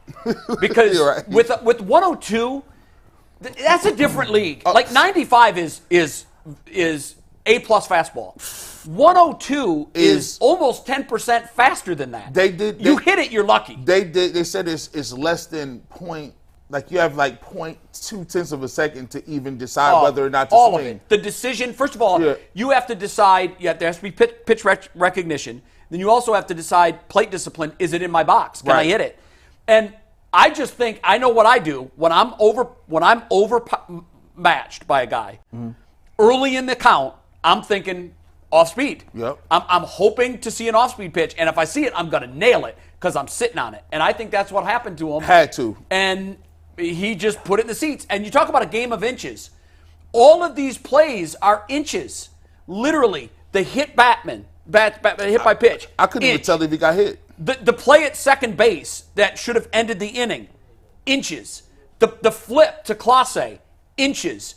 The play at second base with Jimenez, inches. And the home run made it by an inch. Yeah. It literally looked like it hit on the top of the fence. Every time he do something crazy, I always think about Mike because he got more Will Brennan stock than anybody in Cleveland. That's my guy. I'm there with him. I do too. But man, do y'all believe yet? Like, are y'all still waiting for the bottom to fall out? We got a damn good baseball team, good. and you can't convince me of anything else. You get your 30th win of the season. You're now 5-0 against Minnesota, which is big. You 5-1 with Tyler Freeman in the leadoff spot. Saturday, my man went 4 for 4 like he was eating at Wendy's. He batting, 444 over his last 5 games. Like, 5 runs scored. I think he got another 3 RBIs.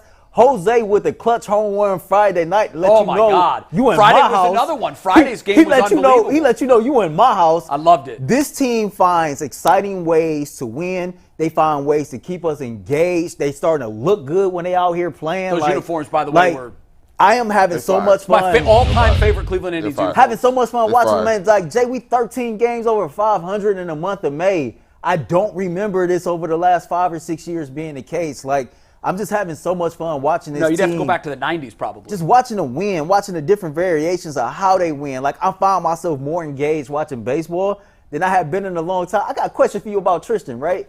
So this is what I'm seeing. I think Tristan is pitching better. He is. But my man gets hit hard, and he always has this stat line of he give up like 2 or 3 hits, but one of them is always a home run. Well, his velocity, he lived on velocity before, and he can't do that right now.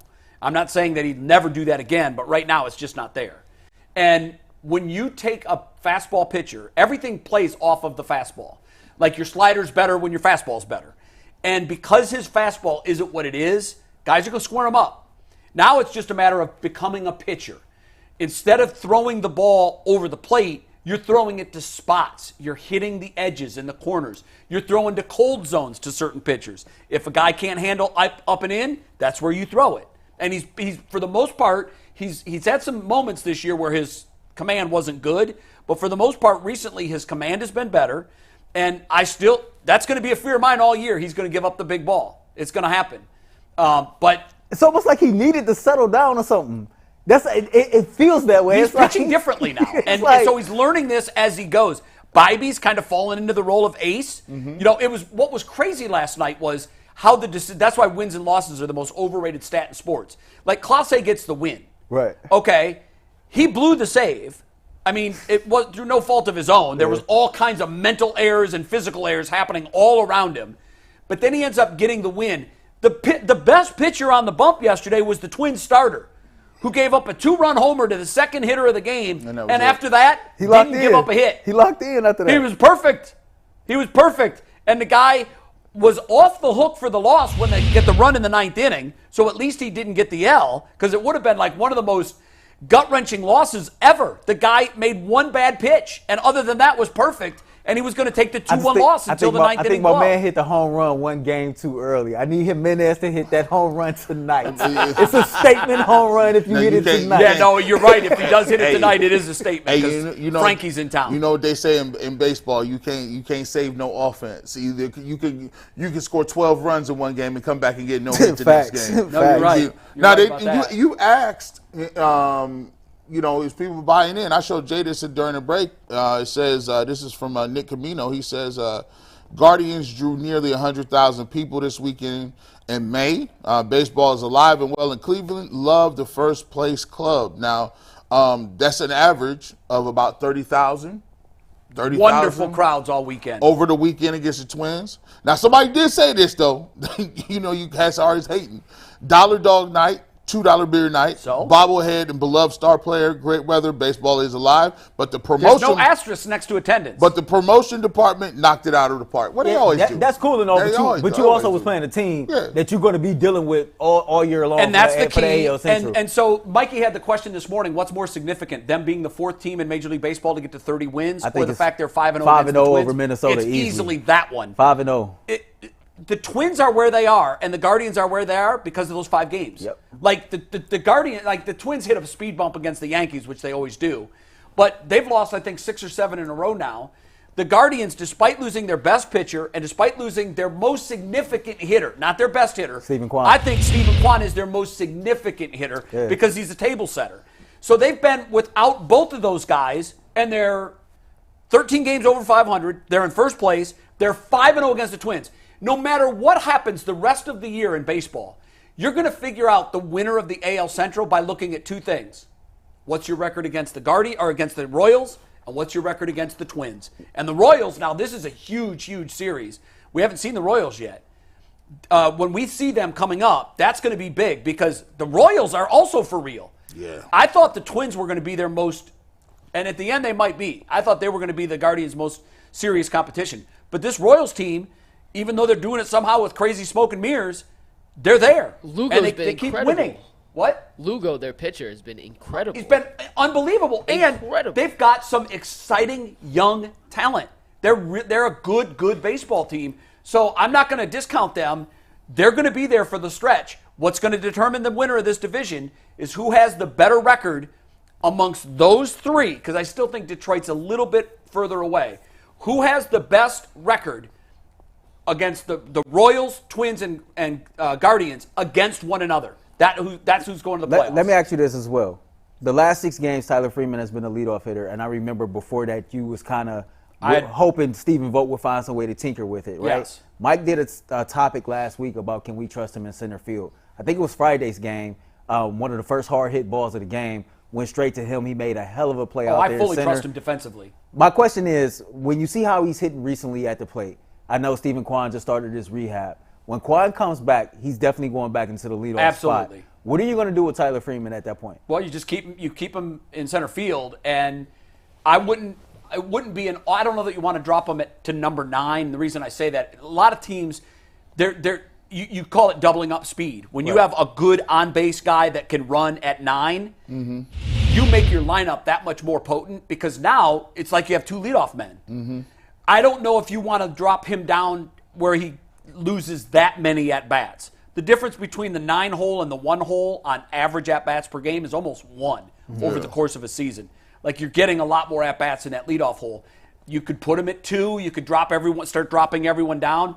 You could put him at 7. There's a lot of things you can do with him. But here's the thing: that's a great problem to have. Right. A week ago, before he's had his resurgence, we were all looking at him like, what happened to the guy we saw the first week of the season? He's back.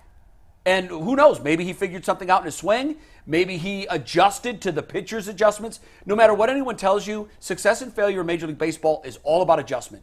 A lot of guys have it originally. Then they know where your hot zones are. Then they stay away from that. Can you now turn your weakness into your strength? The guys that can do that are the guys that are perennial all-stars. The guys that can't have a cup of coffee and they're gone. And I don't know what it is with Freeman because it's such a short period of time. I need to see it for a month. Maybe he's made an adjustment to their adjustments because they were clearly making adjustments to him. I don't know, though. That's a great problem for Stephen Vogt to have. Yeah. And once again, Vogt just pushes all the right buttons. I can't wait till the night, man. No, tonight's Well, going to be I great. was a huge great Frankie- segue, Earl. Yeah, tonight's going to be Great great. segue. Real quick, if you guys have not already signed up for the UCSS newsletter, text the number on the bottom of your screen. It's a nice little recap of everything that happened the week before. And shout out to our member of the week, that is T Fields, who gets a special shout out on the newsletter. So text the number at the bottom of your screen if you want to sign up for the UCSS newsletter. Francisco Lindor is making his return to Progressive Field tonight for the first time with fans in attendance. And Donovan Mitchell weighed in on this topic. And I want to show you his response, and then I'm curious how you guys think. But Steve, take tag, we're full here. This was the initial tweet. Lindor will be playing in front of fans at Progressive Field for the first time in 5 years. This was tweeted out yesterday. How will we receive him? Boos, cheers, I'm curious. To which Donovan responded, gotta be cheers. I agree. I do too. Anyone disagree? Nope. You know why? Because it's been so long. Yeah, like who hating on Frankie, right? Everybody you was can't. like everybody in this city absolutely adored and loved Francisco Lindor. I remember when LeBron left and the banner that was across from Rocket Mortgage Fieldhouse, Lindor was the leading candidate to be the player that replaced LeBron on that banner. Now, you can't be pissed off at him because the Dolans was being cheap and didn't want to sign him. Shout out to Chris Antonetti and crew for, making a trade that the Guardians clearly won, but it's been so long.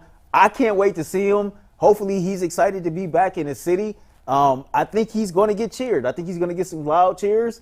If he kind of comes up to the plate and he makes a play that don't go in the Guardians' favor, you're going to get the hell boo out of him. But, yeah I think it's going to be cool.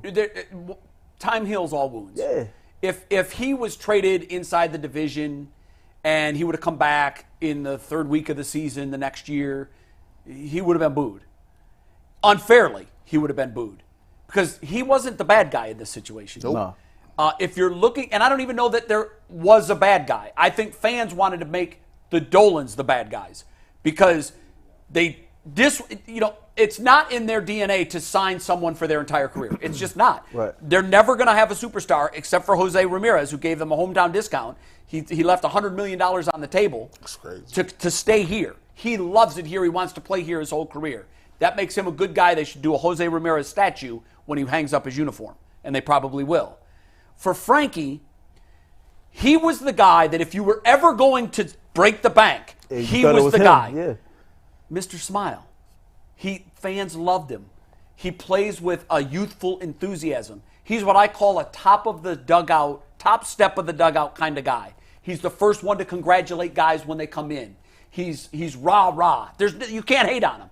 Now, when the Guardians made the decision that they were going to move on from him, and they quickly did that because they found out we're not in the, maybe $25 million a year, maybe. We can't do 40. This team can't do that. It would be a death sentence for this team to give one player $40 million. Death sentence. If they ever do it, watch the Guardians do what Detroit did the last 10 years because of the Miggy deal. Yeah. And they're a bigger market, have better fan support, and have an owner that will write checks. And they went like this. And they lived for 100 losses in last place for years because of the Miggy deal. Cleveland isn't built to have a $40 million a year player. The reason it didn't hurt the Guardians is because they got two terrific players in replacing Frankie, and Frankie has not been anywhere near the player he was when he was here. He's batting like 190 or something like He's that right under 200.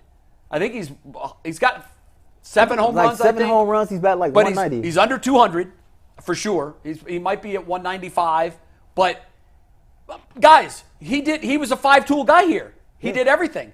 Average, power, speed. I think he's won 2 Gold Gloves. He did everything.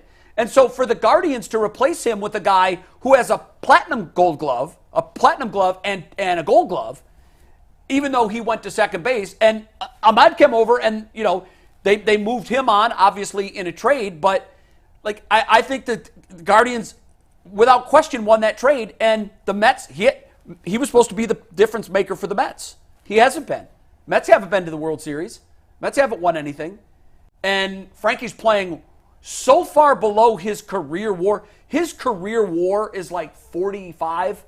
His WAR this year, I think, might be flat. And so the Mets did not get the player they thought they were getting, but they're on the hook for that salary. If Frankie had been performing in Cleveland like he is in New York, it would have been catastrophic for this team. I don't catastrophic. I don't think if he was here, I don't think he would be performing like that. Well, you know what? It's the pressure cooker of the Big Apple. Right. He's not the first one to get They gobbled can up always by it. give him back if they want to. We'll take him. You can give him back. Yeah, we'll take him. I'm not gonna lie, man. Gave us Cookie back, so hey. It was a lot of people. You're right. It was a lot of people hot. It was a lot of people hot because Lindor was. It was different with him because he was homegrown. He was a dude that you saw come up, and it ripped off a lot of old wounds a little bit. It got to the point where, you started to think about the CC Sabathias. You started to think about some of the guys. How I grew up going to watch Manny Ramirez with the Canton Akron Indians. So you see these guys come up through the chain, come up through the system, and then he becomes a superstar. The Guardians or the Indians at the time go to the World Series. He starts hitting 40 home runs. I'm like, dang, I had to go back and look. I'm like, Lindor hit that many home runs? Yeah. And when they traded him, I think that everyone had that thought process of, I remember when the Dolan said this, and my parents are diehard. They watch every single Guardians games. When they came out and said, you better enjoy him while he's here, they did not that hit like the wrong that. way. When Dolan came out and said, Listen, I didn't either. They did not like that.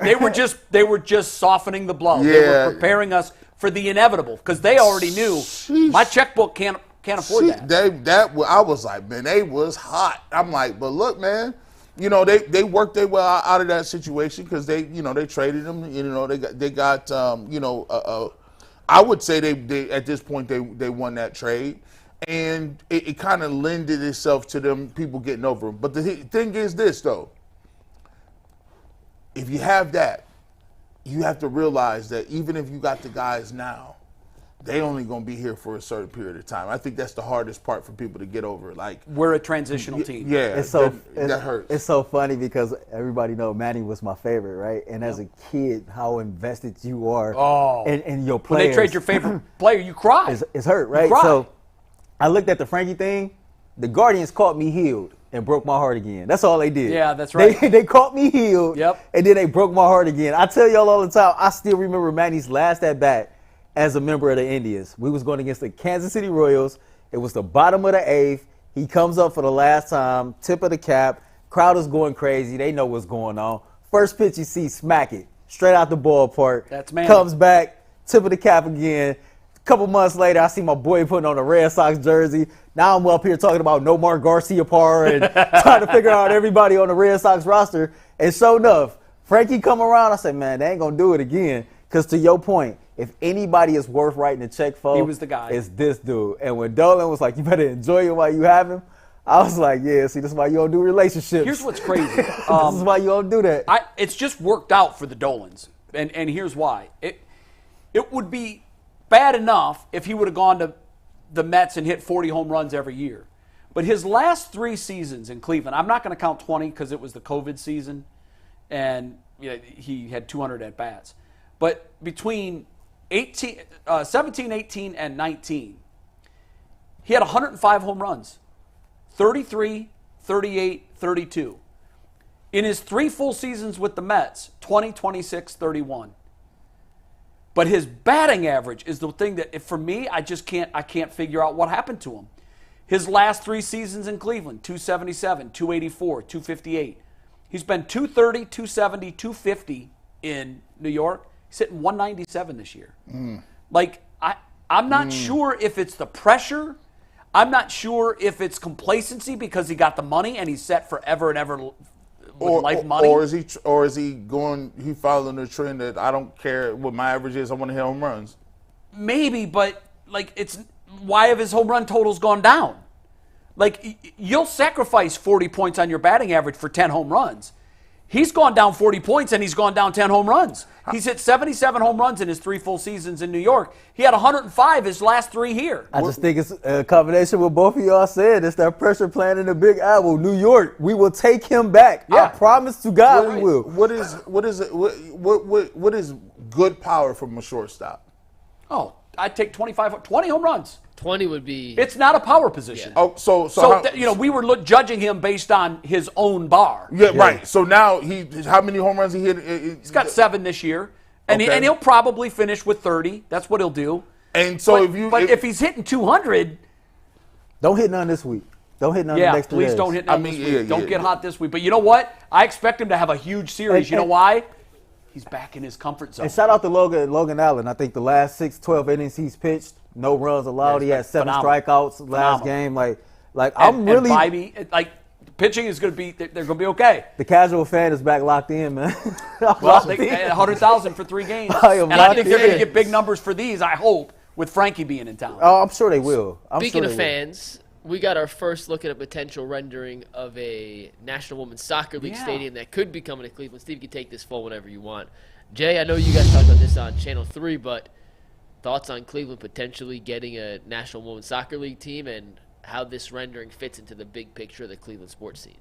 I think it's I'm very interested because these are the 2 entities that are most growing in American sports. Yeah. Soccer and women's sports. And we know what Cleveland will support a winner. I mean, it's a beautiful stadium that's got the city skyline. Where's that at? Where's it going to be at? I'm not sure where their location is. They never said. They just dropped the video. They look like the West Side. It definitely like the West Side. This isn't imminent. This is just what they hope comes. This is just a rendering of potential ideas and hope. It's to get people excited. Who do they own the team? Who owns the team? No, I think all this started from the league saying that Cleveland would get great consideration for a franchise. So I don't know where they are in terms of the money, because that's the biggest piece. Mm-hmm. They've got to get the money people in town excited about this. Now, here's an interesting twist. We know the Haslams own MLS Columbus Crew. I don't understand why they don't. Dee Haslam is a huge advocate for women, all things women. She is. So I would think that they would say, hey, we want to own this franchise, and maybe we'll just build a stadium right next to our facility in Brook Park and have a little, I don't know. I don't know where they are on those discussions. It might be a conflict of interest for her because they own the Columbus Crew. Is the MLS looking at this as a competitive league, a league that's in competition with them for dollars? Maybe. Dang, man. I know the NBA and WNBA are partners, right? But I don't think that's the case with this. So I'm not sure. But I would get behind this. I would too, and I see where you going. That would be dope to have both of those in the same little area. Vicinity, like how it must be great to be filthy rich. They own the Milwaukee Bucks, a big part of the Milwaukee Bucks. They own the Columbus Crew. They own the Cleveland Browns. Why not add a women's soccer team to the portfolio? Why not? There you go, bro. I wouldn't be surprised if Dee has already been out on the forefront trying to get that situation. I haven't heard that they are or they aren't. Right. I don't know. But I don't think it would surprise either one of us. But I think it makes a perfect match. And look, they've done wonderful things with the Crew. They won the MLS Cup. You think they got separate bank accounts?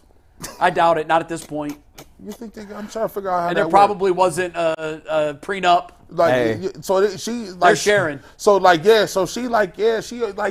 She might say, Jimmy, you've got the Bucks, and you've got the Browns, and you've got the Crew. They ain't even. I want the Cleveland female soccer team. That's crazy. Let's come up with a nickname. What would we call them? This is a dangerous conversation. Yeah, we got to table that for. I'll do super chats. If you guys want to try to think, I'll do some there could be some good names that might not. It could be some good names. Yeah. It could be some bad names. Yeah. They're like, I cannot believe they just know. So we'll think about that off the air. I will reserve comment. Or you know what? We'll open it to the chat. They always come up with good names. I'll read some super chats. I'll go back into the chat and see if there's anything else at the end. Mud, our guy Mud, who just played the banjo last week, says Behind the Glass Crew has no credits on the YouTube About tab, no music credits either for those great beats. Divas stealing all the credit with like 4 laughing emojis. We have the universal music rights, so I don't think we have to. I hope we don't have to. We've never got in trouble for not putting the rights in there. So no, I don't think you have to. Yeah, okay. Is that dry snitching? Maybe. No, Mud's a good dude. We like Mud. He's the one that sent the banjo in for our 500 show. Hey, so I was about to have Creative Juice draw up a new Jack City meme with us in the all black because we don't play that BTG forever. Brody's bottom line says the Cavs roster stinks. Slim Shaney says, Jay, when I was 10 years old, I wasn't watching Disney Channel. I was watching Cold Pizza. Now I'm 30. Glad you're back home talking Cleveland sports. Thank you, brother. Halim Yusuf, our guy, says, Mike and Earl, you're not going to give me credit for the clutch gene stats.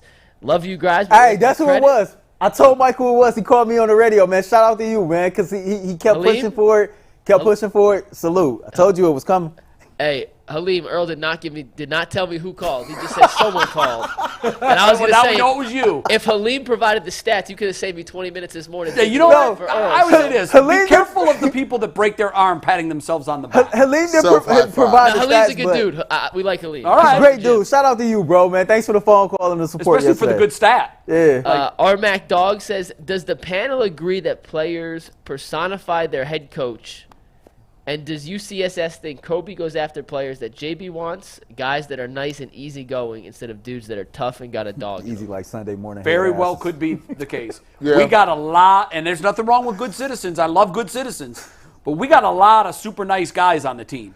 Yeah. I said this a couple years ago about the Browns, and they've added them. We need some more dogs. Yeah. We need some more Donovan Mitchells. Yeah, you did say that. They added them. All these nice guys. Participation awards don't get it, man. Yeah.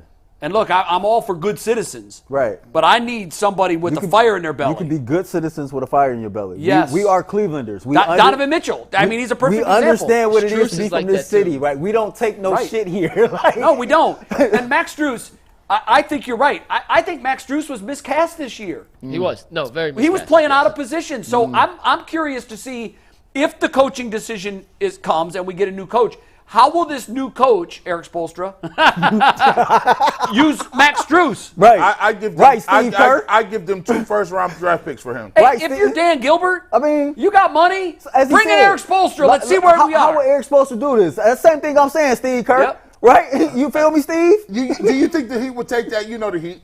The Heat literally just signed him to an 8-year, $120 million extension. And they waited till the day after his divorce was final to sign the contract. So she doesn't get the new Yeah, money. so Hey, I they don't are think- hilarious. That's I'm Pat not reading Riley these. tricky right there. I don't think they're prying Spo away. Heat But Mafia. No, well, they're not. But- Not with that deal, they're not. But Chris Quinn, an assistant on Miami staff, is a name I do think will. Why have I heard that name before? He played here. Okay, that's why I've heard it. But I've heard it in coaching circles recently. Get He's an it assistant on done. the staff. He's going to be a guy. You see Get him it time. done. Peace.